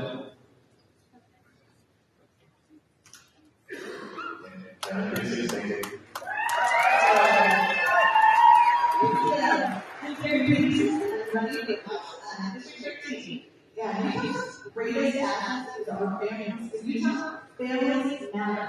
But today, I'm alarmed that we're calling for groups throughout our state. We have to make Utah a place where families can flourish. Supporting families is taxes. I co-sponsored the largest tax cut in Utah history. That means you do that money your family's needs, and we're not using that money to grow development. Supporting families is putting students first, and supporting parents to the education that best fits their child, whether that's public school, private school, or homeschool. Over 90% of our Utah families choose public school. We choose to invest in the best education in the classroom. Our schools have been moved in two main directions. It's time to take things off our teachers' plates and refocus on the basics. Supporting families means being unapologetically pro-life. Supporting families means getting out of their brain. Government should not make it harder to get a job, to start a business, or to invest in the future. Supporting families means this is being responsible. We can never be like Washington. We have to balance our budget. We have to not have our kids and our grandkids exorbitant and irresponsible debt. We support families by ensuring we can keep their home ownership, and our kids have to fight for Utah. I represent Clearfield, Sunset, and West. They all have different ideas on how their communities look and feel. Zoning decisions must be made at the local level. The government closest to people governs best. We support families by preserving what makes our state special. We cannot let Utah be controlled. This means fighting access to our public lands, it means pushing back on federal regulation, and it means rejecting rules promulgated by unelected federal agencies. I commit to be proactive in addressing structures growth, including water and roads, to listen to you, to be transparent. This session, there was built to hide elected officials' calendars from the public. And when asked how I wanted to vote, the answer was not just no, it was hell no. You have every right to know how elected officials are spending time and who they are meeting. I have been transparent. I said you need to know with every bill I voted on and every bill I sponsored. I have answered your emails, your texts, your calls, every single one. You have a right to know who's representing it, and you have a right to hear back from me. When you told me you didn't want any state flag, I voted no. When you told me you didn't want someone subsidizing stadiums, I voted no. You're giving me that to me more than anyone on Capitol Hill. Anyone that tells me that is flat out wrong. The last 3 weeks I sat on couches, I stood under porches, and I met your friends. I will let you know I'm always there.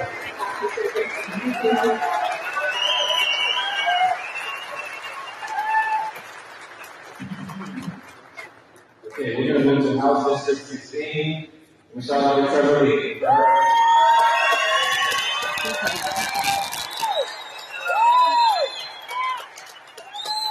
So, 2 years ago, you, the delegates, made me the representative for the Republican nominee for House District 16. There were some rumblings out this happened of, is it really just those delegates who decided that I should be the nominee for the Republican Party? I say yes, because you delegates are the Republican Party. You delegates are your future. Because you are deciding to vet the candidates, to take the time, come out and understand those issues. And I find that extremely important. And for doing that, I've made a commitment to making sure that I will uphold the Conservative Party and the Republican Party platform principles, just as you have as a delegate. And I felt true to that promise. So I would ask your vote because I kept my promises to you 2 years ago.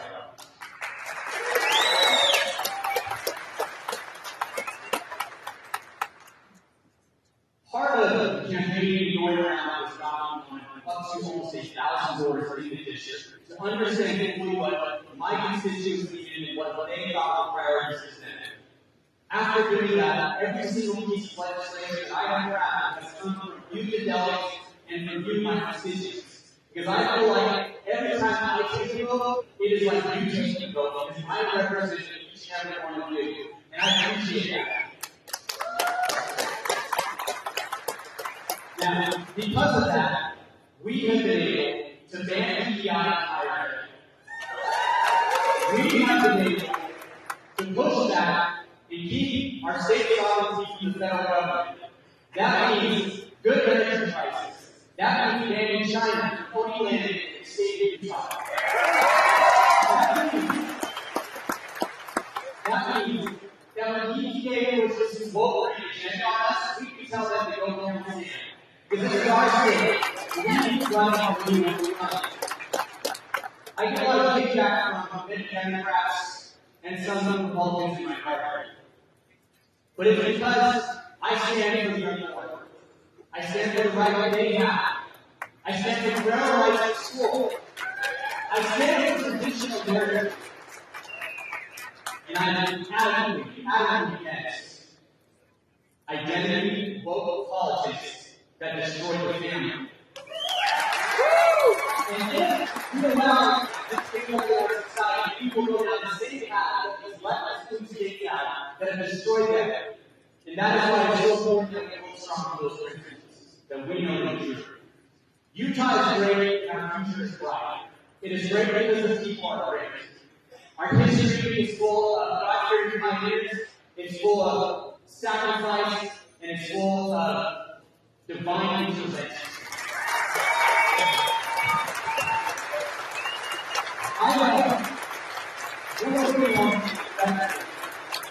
In my life, it's what we talk about this life, if you have to talk about this life,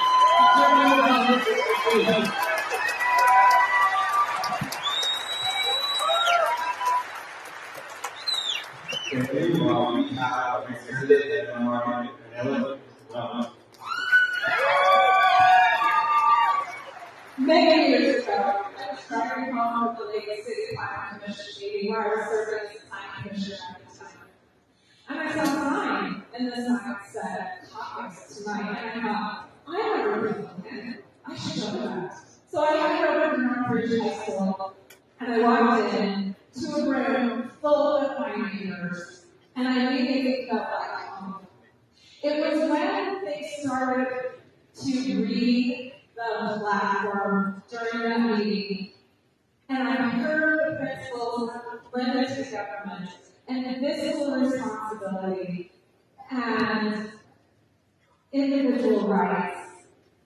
It moved me to my absolute core, and I knew I had to get more involved. And that night, like some of you, I ran to be a delegate. That's where my journey began. And today, my journey continues as I seek the nomination to become your next House Representative District 16. I have wanted to run the seat for years, but I wanted to wait till my youngest child hit high school age. I also wanted to serve you in the community, which I have done extensively, being the PTA Community Council Planning Commissioner. And in 2019, I ran to be your party chair, and you elected me twice. Thank you forever, delegates, for that opportunity. That was amazing. And so, now, with the love and support of my husband of 25 years and my 3 beautiful teenagers, I am on this new journey. As a representative, I will prioritize practical solutions over political theatrics. I am a candidate in this race with a long track record of municipal party experience, and I can go into the legislature on day one, and I can fight for you, just like I did when I was your party chair. President Dwight D. Eisenhower once said, "We the people elect leaders not to rule, but to serve." And I served you in many ways. Some of you remember the Drive Convention. Because my leadership style is to bring everybody together, we got everybody together. We were the ones that we came up with the Drive Convention because elections technically is important and we need to be paper ballots. I now invite each one of you to join me in this pursuit to serve you. And please go right now for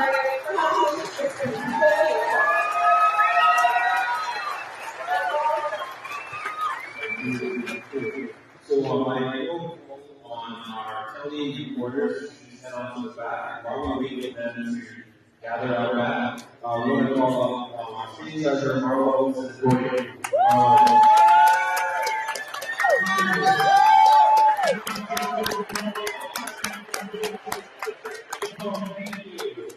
So, our country was founded on the concept of plurality. The treasurer works at the crossroads of politics and the financial markets. The financial market system are some of our most pluralistic institutions. That means they're made up of people with lots of different ideas, and that's how we get finance and securities on the end of the day.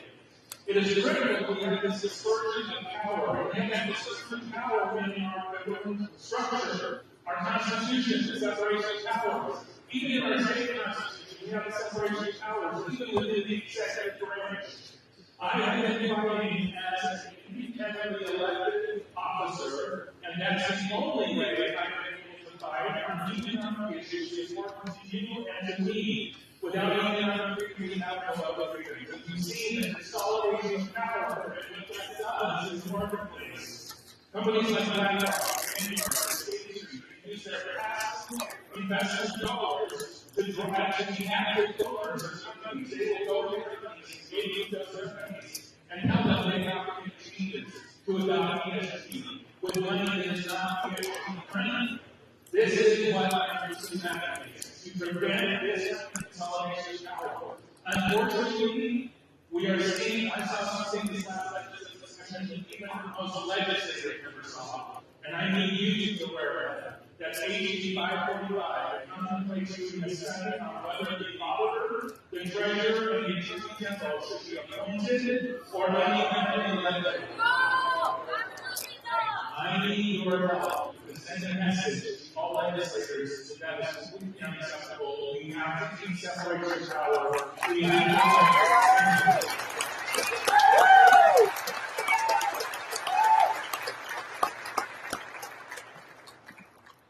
Okay, next up we have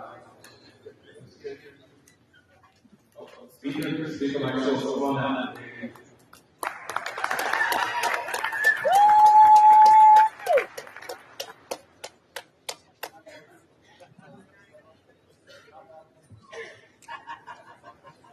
Test. Oh. Our state of Utah and other red states are under attack from our own federal government. They're trying to force Utah to become like California, Florida, and Washington, Denver, Colorado, and other states that don't have the same values we have here in Utah. Energy, whether it's oil and gas production, they're trying to shut down the basin. They've already tried to shut down and been somewhat successful with federal lands. Now they're moving to the private lands to try to shut down. And for most of you probably know that almost every ounce of gas that's refined in the state of Utah comes from the U.S. We cannot allow that to happen. We will not allow that to happen. Energy. When we look at power generation, the federal government literally is trying to come in and shut off our reliable, dispatchable, affordable energy. Utah is anticipated to have the lowest energy costs in the nation over the next couple of years because we got ahead of that. With the bill this year, we passed a bill that says no, we're not coming into our state, we're not giving up power by 2032. It's not feasible, it's not happening. We need all the above approach. We stood up and we're going to continue to stand up.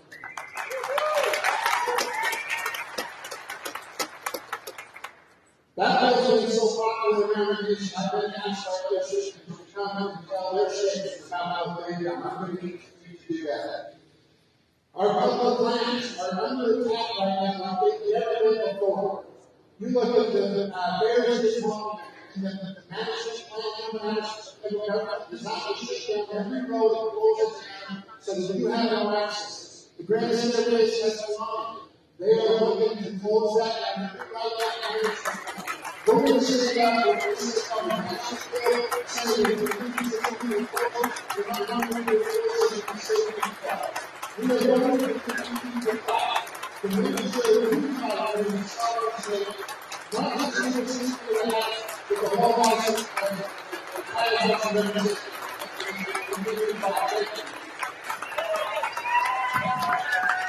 Thank you so much. So we're going to go with this order real quick before we go out on our borders. We're going to have U.S. Conference 1 with more, and then go to CD2. So let's go ahead and we'll be and we'll move on to our quarter race. Wait more. Thank you. Thank you. And thank you everyone right there. What Speaker Schultz said, and I just want to thank him so much for the fight that he's taking in Washington, D.C. So thank you, Speaker Schultz. Folks, I have a simple message for you today. I'm starting with a sincere thank you. This is the toughest part of this role for me is the time I spend away from my family. And I'm so grateful to be at this school. The thing that drives me to get up every morning is ensuring what type of future that I'm going to leave for my children. I have boys who are ages 11 to 2, and my biggest concern is that when they get their first job, 50% of every dollar spent in a tax-related form to Washington, D.C. will be spent just to service the debt of our interest. This is service, this is a net interest cost. Okay, so when I first ran into this story, I boiled it down into 3 things. And I want to just impress upon you the importance of a couple of really important points. One, I said, be a part of diversity, equity, and church Washington. Second thing was to support our national defense, our national security, particularly be a steadfast voice and supporter for Hill Air Force Base for this town. And the third aspect was to be a productive, conservative voice for the next generation of Americans. I am not concerned, as my parents who live in Davis County, I'm not concerned of their understanding the conservative principles leading to success of our nation. But I am concerned for the younger generation. And so back to that first point, I thought I was crazy to get on the Ways and Means Committee. First time a Utah Republican has ever been on the Ways and Means Committee. And in 2025, we have an opportunity to do the most important thing available. 2025, we have an opportunity to redo all of the Trump tax credits over the United States. I will promise you with that finish, I will not anywhere of supporting the bill. Thank you so much. I appreciate your time.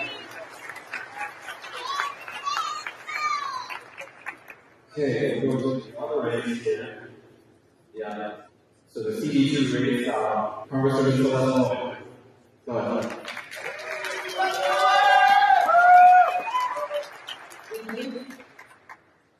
It's great to be up here today. It feels like it was just yesterday. I was here knocking on doors and sending mailers and sending checks. And it wasn't quite just yesterday, but it was just 60 months ago. I've been in Congress for 4 months now. And it is the honor of a lifetime representing you in Congress. In the time I've been in, we had the slimmest majority we've ever had in the history of the House of Representatives. Democrats control the Senate, and a Democrat is sitting in the White House. So I've had a crash course for the last few months in how to scrap and work to get conservative principles defended in a tough situation. So I want to play a game for a second. Higher? Okay, here we go. This is fun. Let's play a game. Put yourself in my shoes, or any Republican member of Congress. Democrats control the Senate, Democrat controls the White House, and again, the slimmest majority we've ever had in the House of Representatives. Would you want to come back here, stand on the stage with all of you in eye, and say, I'm sorry, I did everything I wanted, so I didn't bring anything home for you? Or would you want to do what I did, which is take incremental elements? I'm back here saying, I voted for a raise for a military, a raise for the thank you. I voted for increasing funding for military tech, while we strip out a lot of things the military should be doing, like DEI, climate change, vaccine. Thank you. I voted for civil penalties for people who vote or who run from the border patrol. I voted for increasing funding for technology in border so we can get that under control. I have fought and scrapped every day to bring home conservative wins, and it's going to be so much easier when we get a victory vote next year and we have a vote in the White House. Thank you.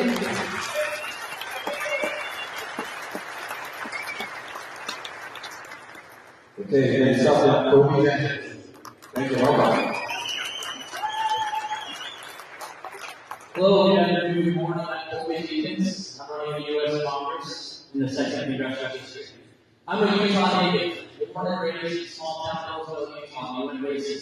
Where 31 years ago next month, I left the base to go to the United States Military Academy at West Point. West Point launched me a career in the military.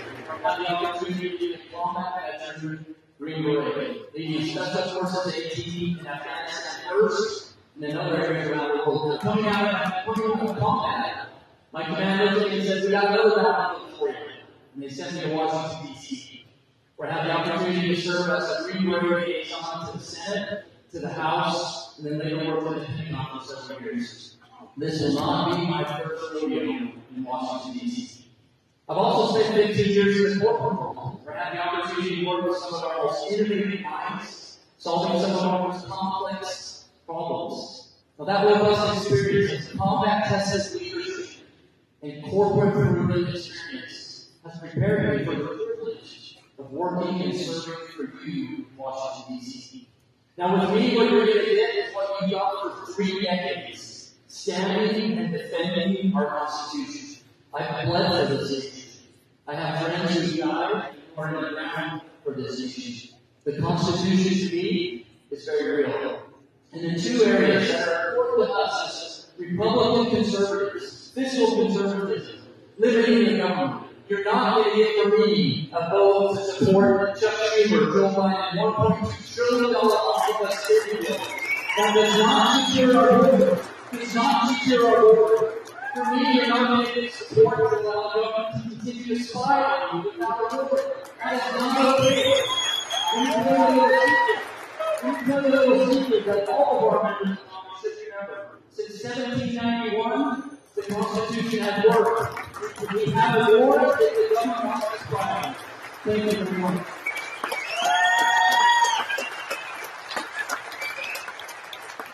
Okay, we're going to go to our county recorder rates, and we're going to go in this order. Kelly Sylvester will start, followed by Jeff Simon and Anthony Thompson. All right, we're ready, Kelly. You're up. Welcome.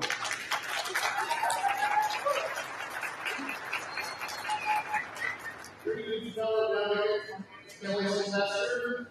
I want to be your next county recorder.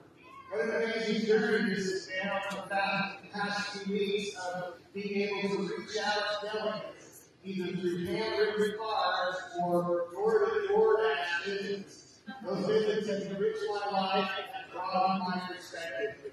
In fact, I learned something that you really do sit down with delegates at kitchen tables. And I'm grateful for your warm welcome and your kindness. I also learned a lot from delegates. For one delegate, I've practiced law for the last 3 or 4 years, but one delegate told me about the defense attorney. Hashtag protector of property rights. Hashtag in defense of freedom. And hashtag speak often of freedom. I was very grateful to present that delegate. Another delegate said, delegates need to know what the proper role of government is. The proper role of government is limited government. And as delegates today, we aren't just voting for candidates. We're voting for the proper form of government. Another thing that I was able to discover in this process is that people respond the way they're treated, and that people are more important than things. People are more important even than real property and homes. Davis County's greatest asset is the people. We the people. As we went through this country a quarter ago, I think it's possible to protect property rights at the same time focusing on serving the citizens of Davis County. Both are possible. But my greatest devotion and duty is to God, family, and country.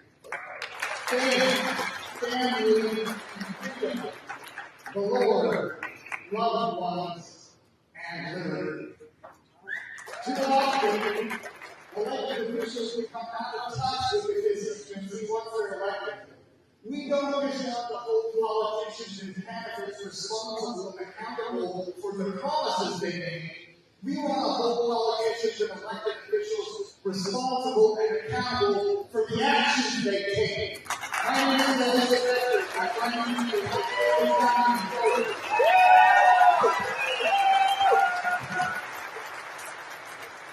Thank you. We got Jeff Simon. Come on up. Thank you. Thank you, and welcome, delegates. When I came to the convention yesterday, I was humbled to see so many people that care about our community, about our county, about serving. After all, everybody on the stage today is here because they want to serve in one way or the other. I'm Jeff Simonson, I'm the Davis County reporter. Over 30 years ago, I was also supporting. I started an industry that dealt closely with Davis County reporter. And I usually travel to the reporter's office, and I usually carry those books and associate one with the other people at the reporter's office. I understand the importance, realize how important it is for us in insurance that keeping the accurate, good record of the company is important. The American dream is our home. It's the biggest asset we have. There's many things that we're facing. We're not very things that are causing the identity gap. These are the things that we work on. I got a call several weeks ago from some of my friends and colleagues who said, "Well, you know the report." And I said, "Yeah. When do I have to let you know?" I said, "Great, okay, I'll do it." But it's through the love I have for the industry, with 30 years of experience, understanding real estate transactions from small to large. Understanding it's not just about the real estate transaction, but it's about people, it's about the home, it's about families, it's about what we're all about. Understanding that, yeah, no public servant, we can work with people who are employees. It's about working with the employees. It's about leading from the front, from the first, and not all of it. It's about being proactive rather than reactive. It's an honor for me to be here today. I feel extremely qualified to be a reporter, and I look forward to it. Thank you. Thank you. Okay, the next up, I have council.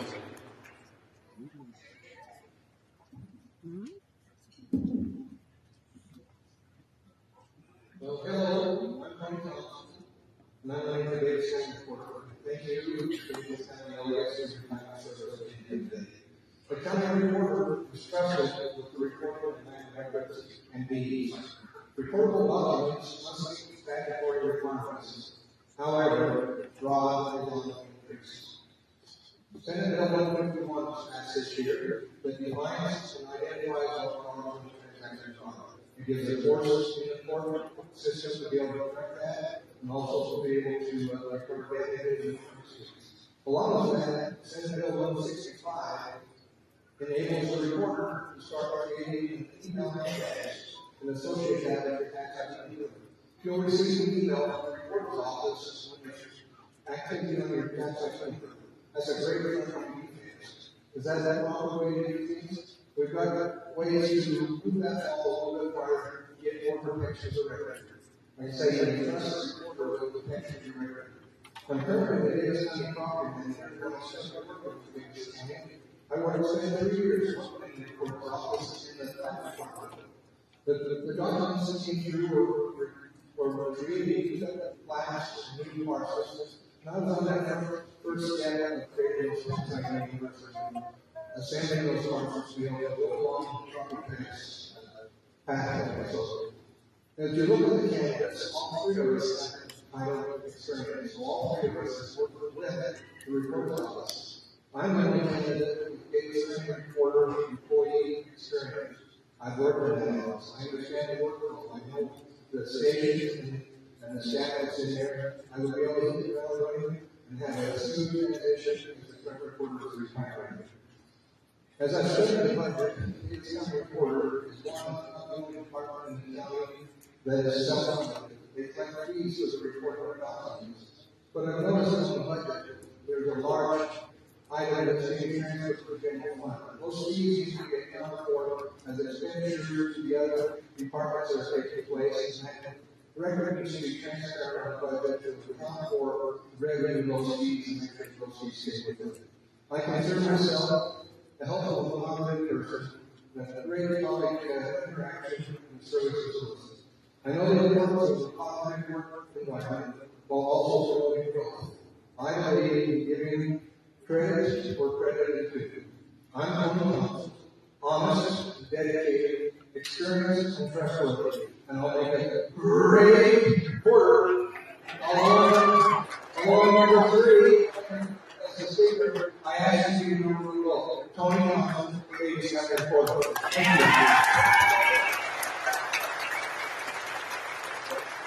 Thank you. So now we're going to move to our House 17 race. The slide forward. Okay, we're going to start with scorecard. Thank you. Welcome.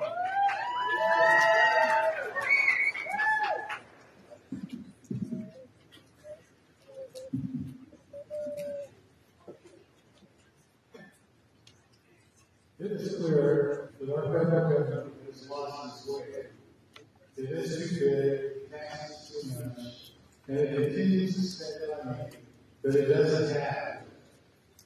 I believe that where and when government should exist, that its power must first lie in the hands of our towns and cities, and then our counties, and then in our states, and never should that lie outside that perimeter in our federal government.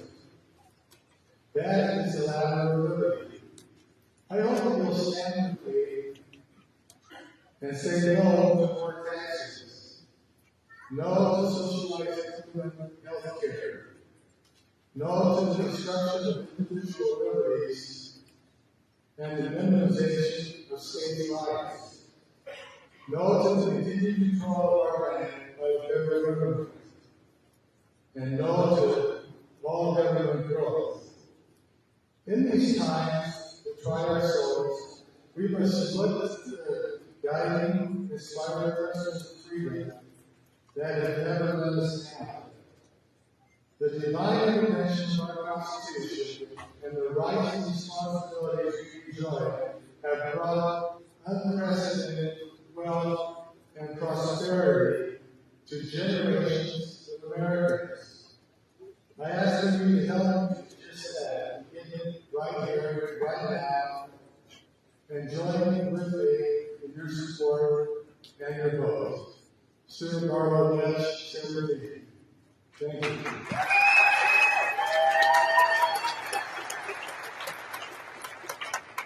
Thank you. Next up, we have Mr. Garland.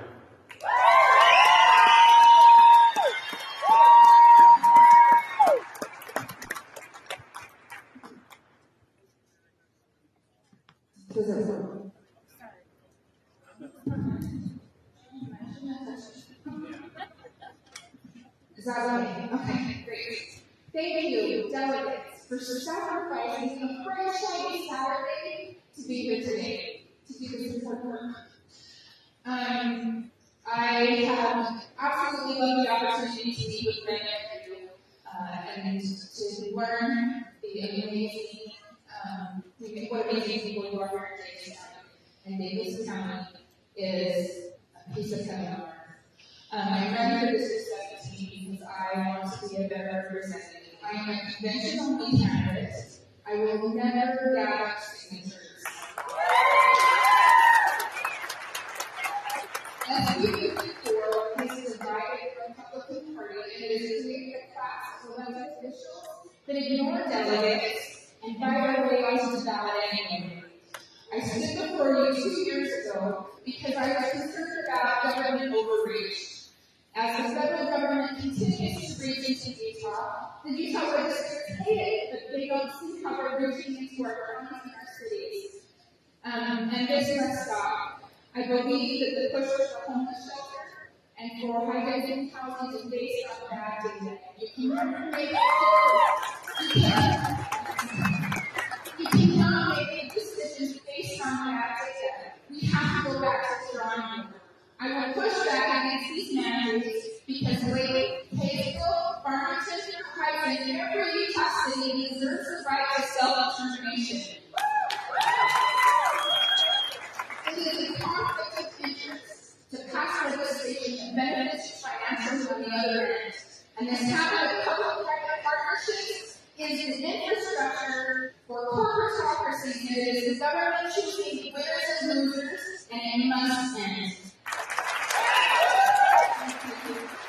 Our culture proclaims that we in Utah are an amazing state to live in, but it is also being used to manipulate us and hide truth and transparency. I have not inherited an empire of wealth, but I have instilled in me courage, hard work, and dedication.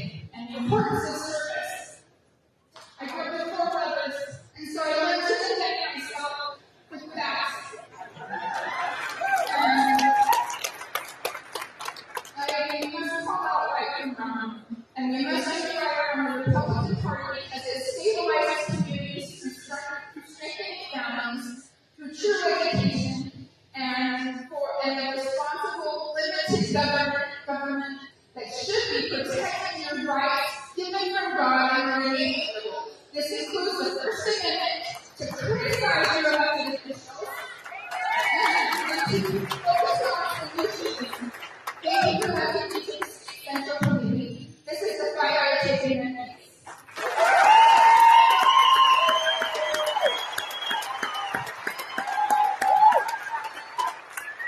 Thank you. We're going to move to the next race. We have treasurer race. County treasurer. Move that to the next slide, please. Actually, I have to correct myself. Also, 619, and we'll start with Ray Ward.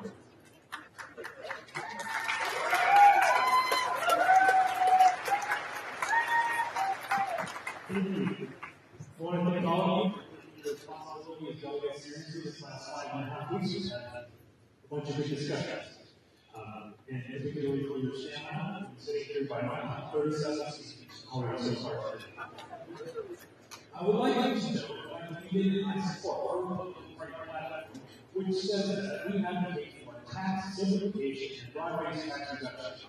And to say that the legislature has gone to lower tax, income taxes for each of the last 4 years, including last year's largest tax reduction in our state history. And the low tax policies that we have put in place have been regarded by national groups in comparison to other states as a low tax state to live in. With respect to our technical situation with regards to housing, I support our Republican Party platform when it says we recognize that government regulation and major elements of productivity and competitiveness. We must rely more on resources and less on government.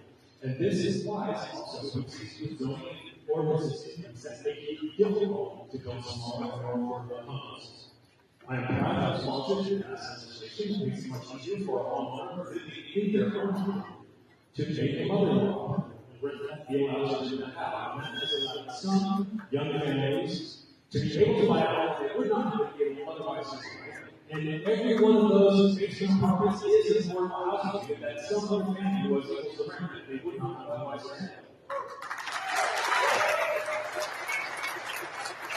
With respect to education, I support our Republican Party platform, which says we believe that all children benefit from quality education. And I think that in order to provide quality education, we need to be able to attract and choose quality teachers.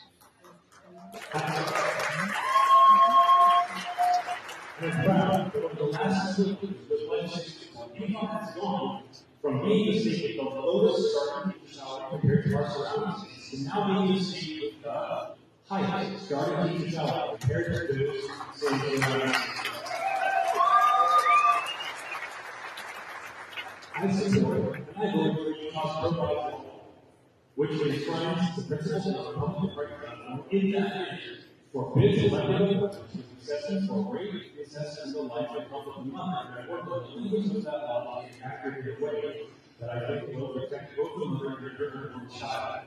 And also work to get services to women who are in difficult situations in their pregnancies, being homeless or having other addiction problems.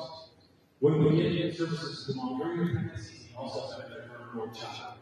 I work hard to communicate with and understand the priorities of the voters in Downhill, West Downhill, where I serve.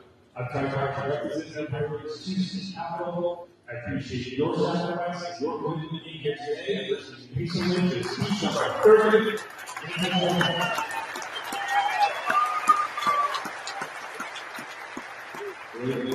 Next up, we have Senator Martin. Thank you. Welcome. You know what? I'm so thankful you're here at the time with that your time. Because I've heard so much talking with the delegates, and I so appreciate you. My name is Senator Martin. I'm in Canada, the House District 19. I spent 27 years living and raising my kids and now I have 5 children, 4 beautiful grandchildren.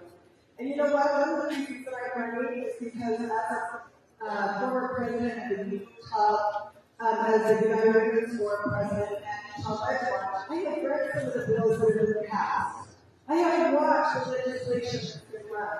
And you know what? I am disappointed because I feel like it doesn't represent our values.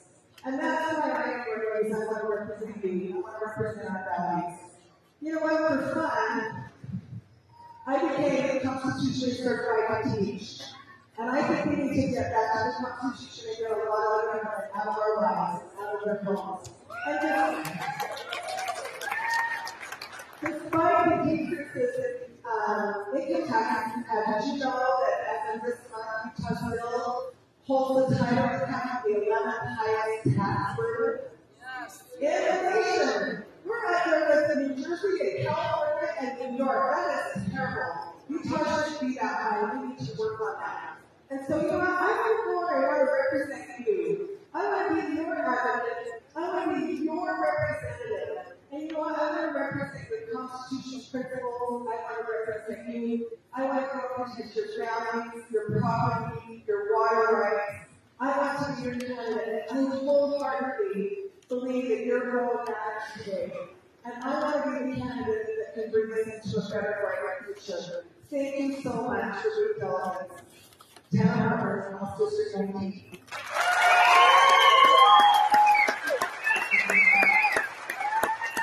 I just want to let everyone know, this is more about that. We have two more, one more race that we're going to have speeches on, and that's the treasurer. And then we have word from that, two candidates from government that will be here to give the last, give the speech and then move to ballot. So what is the county treasurer race? We're going to start with Matt Brady. Matt, if you're here, come on now. Welcome.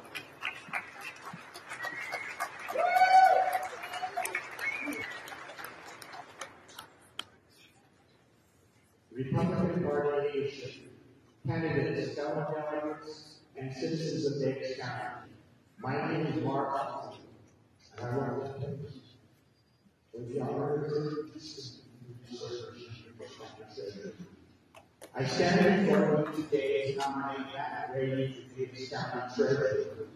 On January 6, 2025, less than 9 months, a new county treasurer will take up on him the sacred oath of public office.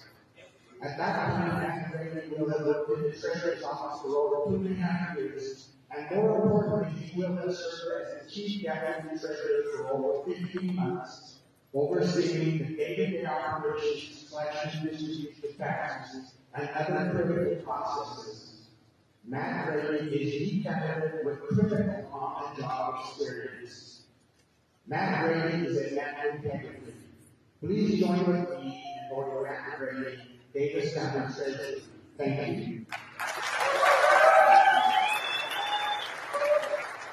Thank you, Mark. Thank you, delegates, for still being here on Davis County. I'm Matt Brady. With great progress in the Treasurer's Office in Shortland. 4 of our 5 full-time employees are new in the last 2 years, including myself, which is a lot of fresh ideas and revamped training. We're very pleased with new software for managing our social taxes and distribution. And the investment returns on our public funds haven't been this high since the year 2001. Now, as a Republican, we believe that the collection and distribution of taxes should be inexpensive to administer. Our small staff collects taxes on over 115,000 parcels, amounting to over $400 million annually. We manage this with our small staff through clear operating procedures, segregation duties, and collaboration of the departments. We aim to serve with kindness, efficiency, and excellent customer service. I seek your nomination to lead a group of people whom I enjoy, whom I respect, as we do our part to protect your tax dollars. I'm prepared and accountable, I'm transparent, and I can hit the ground running in January. Thank you for your consideration.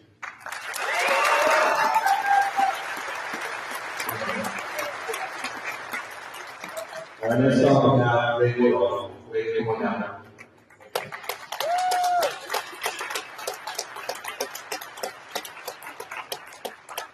fellow delegates, and wonderful to be here with you today. I've had the opportunity to speak with many of you over the last several weeks, and I appreciate those conversations and feedback that I've received.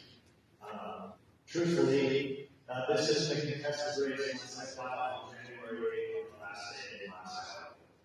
And my reasons for doing so is I've worked with the Davis County Auditor's Office for the last 7 years. And during that time, I've worked with many of our departments, including the Treasurer's Office. And I've identified some issues that we can do better. I've worked with all the departments, oftentimes provide recommendations on how to improve their financial processes. But it is management's responsibility to implement those changes. And that is why I'm in for office. I saw a problem, and I'm going to bring solutions.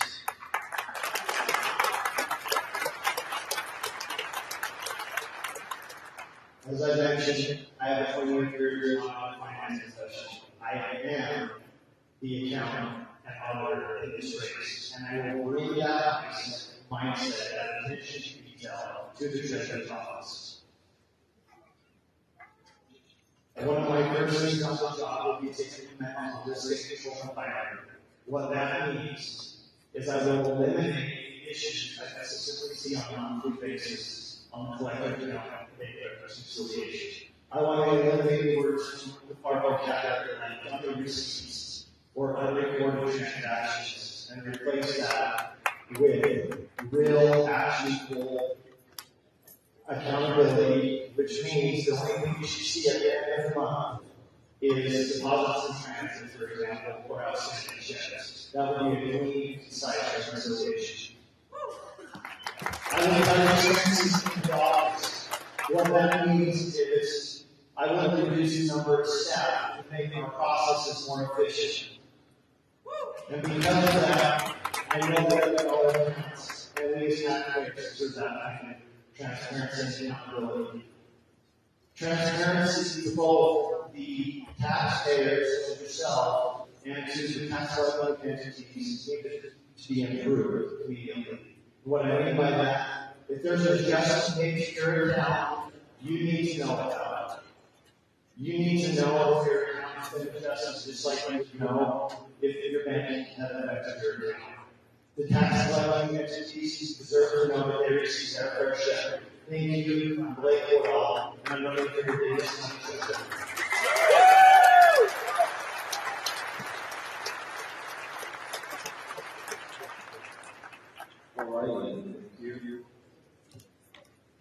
All right, so at this time, the chair will instruct the credentials committee chair to close registration and prepare the final credentials report. Okay. And while we are closing the credentials and registration, we're going to call on two candidates for governor. We'll start with Professor Cox.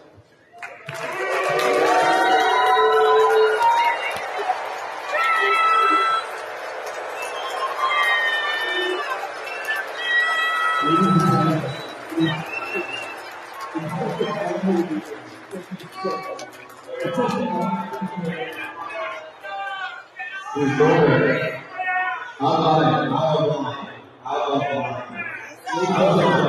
It is an honor to be here. Thank you so much. If I could, speak for excellent graduate, my 6th degree in life, if I could start on a personal note, I want to thank so many of you. It's been a really rough week in our process. I wrote about things. My wife's surgery this week. Yeah, I said that yesterday.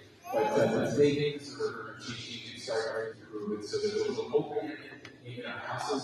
And I believe in prayers of our people. I thank those who pray for our family.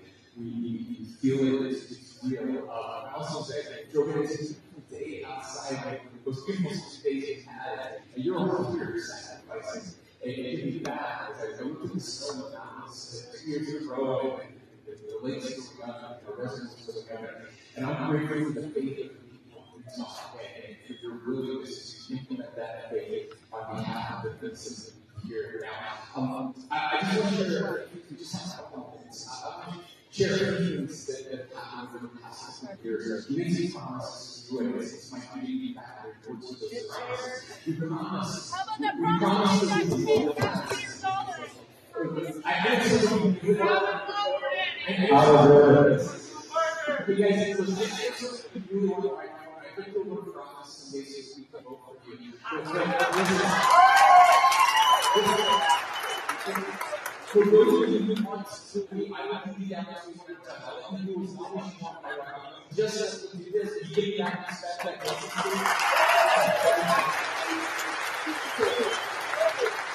we promise that we work taxes in the state. Before I get going, the largest taxes in our state's history was $240 million. We've got $1.3 billion in taxes. We promise you to protect that. And so I signed into our constitutional character the first time in our state. We promise that we will push back on climate administration. So we use them 60 times. And I just got a note from Governor Greg Abbott in Texas. Thanking Governor Cox and Utah for standing with Texas and doing what the Biden administration still not done, and that's to stop illegal crossing the border. We promise you that we will protect life, including the life of the unborn, and that is exactly what we have done. Passing the most restrictive abortion laws in our state's history. That is who Utah is. That's what we care about. We care about each other. We care about taking care of each other. While that means the happy state of the nation, the happy state of the nation, we care about freedom, we care about our neighbors, we care about giving back. Thank you so much for letting me be your brother. Thank you for letting me be your back. Thank you for sacrificing to give back to our state. We love you. Keep up the good work. Thank you.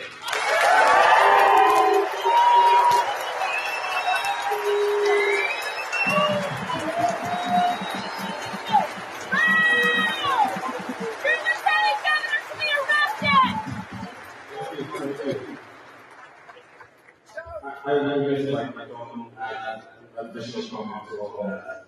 I really absolutely respect your individual preferences and things of that nature, your preference to who or to about candidates.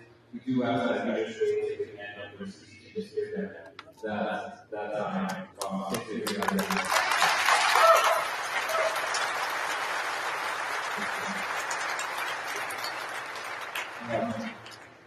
Okay, next on Phil Lennon. Phil Lennon.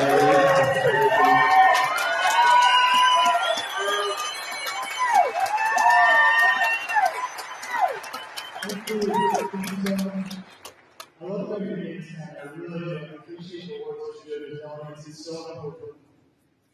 I don't want to talk about me, and I want to talk about this Constitution.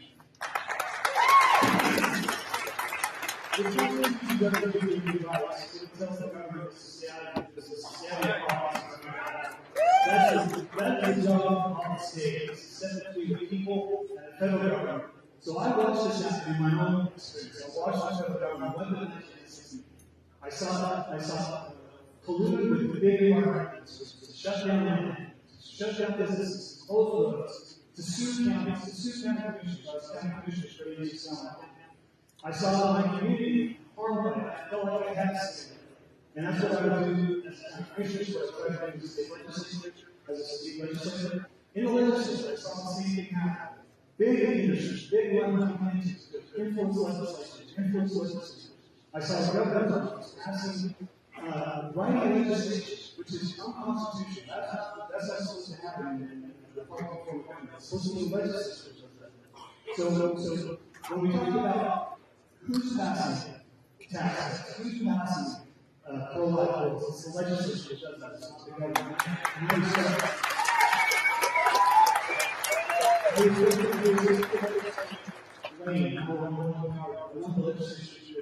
If I'm elected, the first thing I want to do is get bill from the legislature to bill SB54.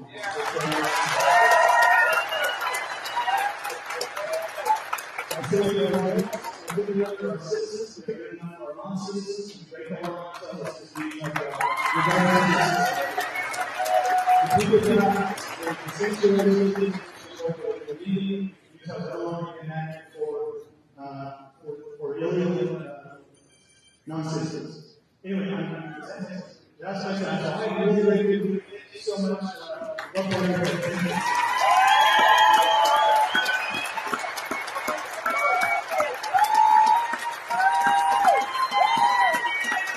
you. Thank you all.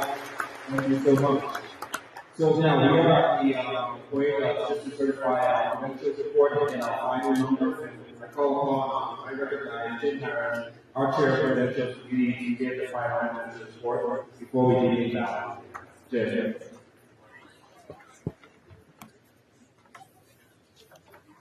We might not do it. 808 total prevention, 96% congratulations. 96%.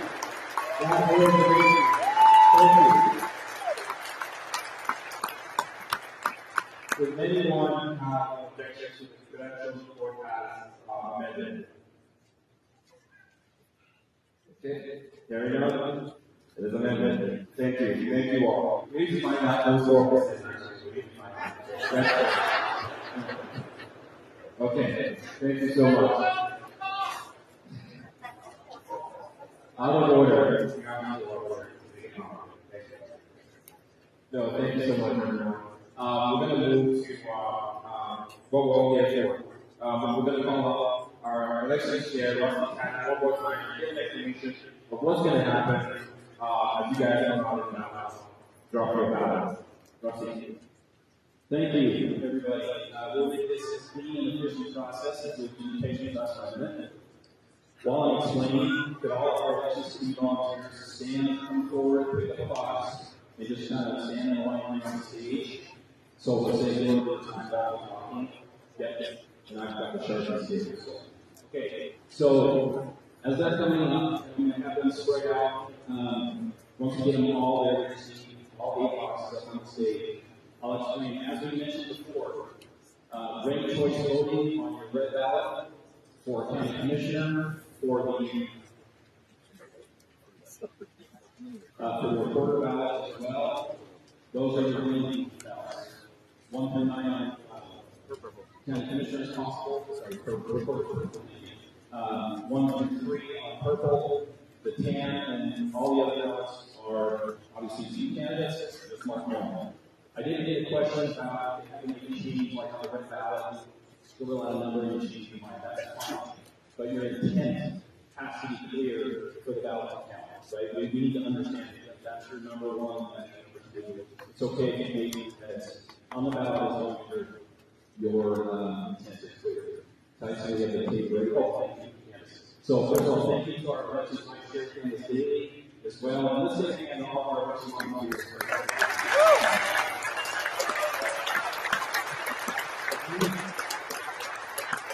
Everything is welcome to a poll watcher. You need that poll watcher to go see canvas. You need to let her know that it's a poll watcher. She'll put a sticker on their shirt, and they can follow us counting rules in the county. The poll watchers can be in there along with our volunteers, and no one else. Anybody in the room, put your cell phone on the table, not touch it, and not leave the room until we're done. Okay? No related success. If everybody can hold up the boxes before we take them, hold up the boxes, not necessarily to the end. Everybody, without objection, observe that they're completely empty and all boxes. Go ahead and put the lids on. Tyson's are taken, he's going to take the boxes shut. Sorry, let's just take a minute. Out of the room. But I asked some information.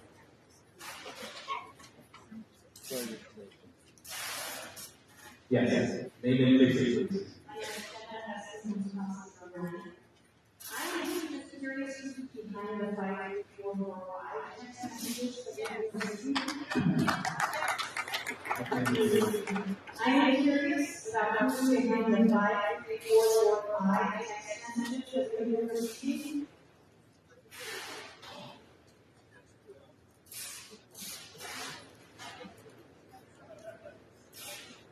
Give me 1 minute. Okay.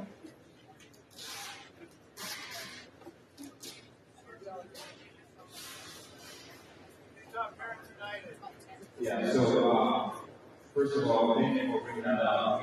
obviously, I'm researching so there's going on still. And I have no idea what's happening as well. So, that's a good thing. Okay, I feel that they need to be this is how you go. Yeah, so, thank you. Really appreciate it. That is board. I have a point of information I say about the vote in the regulated district 1 or no 19. So what color? Red. Present that about. Okay, so we need to go to the credentials. Where is it going? Okay, so yeah, so why don't you use all that with our credentials here, and we'll use all that as Jim's right up here. So Jim's going forward, this over here, and we'll this way. Okay.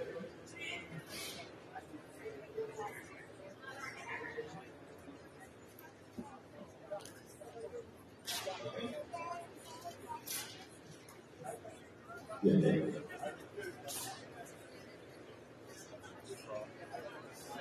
Okay. Most of these shows in public eye. Okay, so I'm going to talk more strategic about these county secretaries here. When you vote, we'll have boxes at these 4 front aisles here, 1, 2, 3, 4, and 4 back there. We would like to help speed things up. Our great helpers, one of them will have a turn. You will get a second X on your wristband as you vote. So to make it a little quicker, you could, I can't demonstrate while holding it on my face. So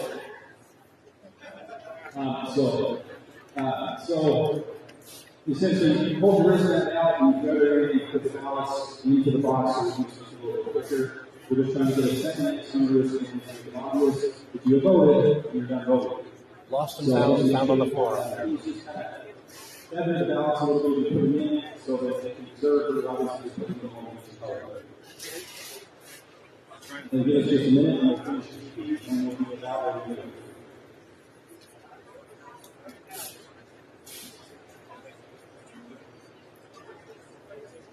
Just be patient with us and we're almost in the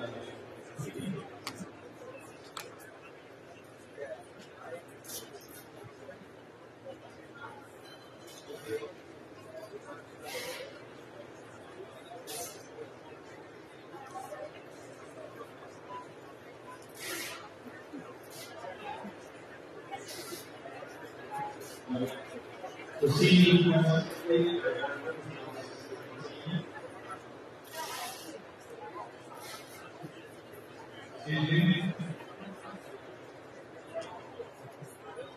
in Boston State,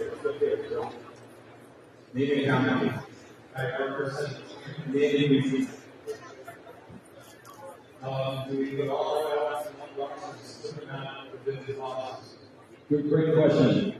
Just put all your ballots in once. In addition, do not walk up and put one ballot in and go back to your seat and think about other ballots. Because you're going to have 2 X's on your wristband. You have 2 X's on your wristband, you cannot vote. So put them all in once. Doesn't matter which box you put it in, you go anywhere in this room. Okay? All right, so So there's a new precinct, we're not putting it in, we're taking it out and correct. Correct. Envelope into the garbage.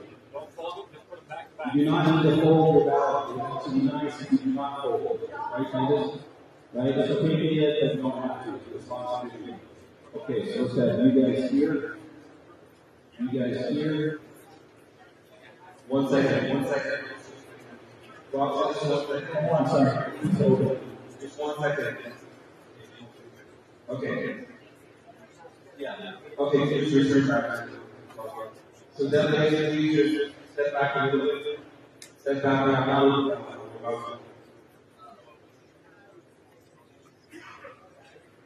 Okay, so quick instructions. Delegates, please just move back a little bit, just keep order, please. We're going to have the individual boxes come up and just step back a little bit. Okay, so individual boxes, please go to your place.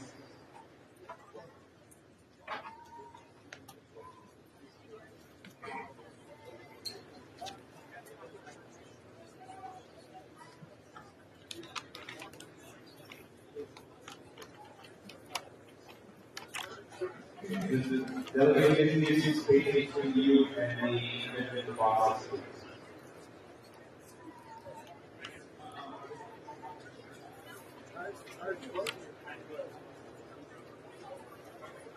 Okay, so you have not voted. Yeah, so nothing in the box yet. Once the boxes take their places and are situated, let's wait for all the boxes to make their way into the crowd. And once I get a thumbs up from all the people within the boxes, just give me a thumbs up if you're situated, if you have the boxes situated.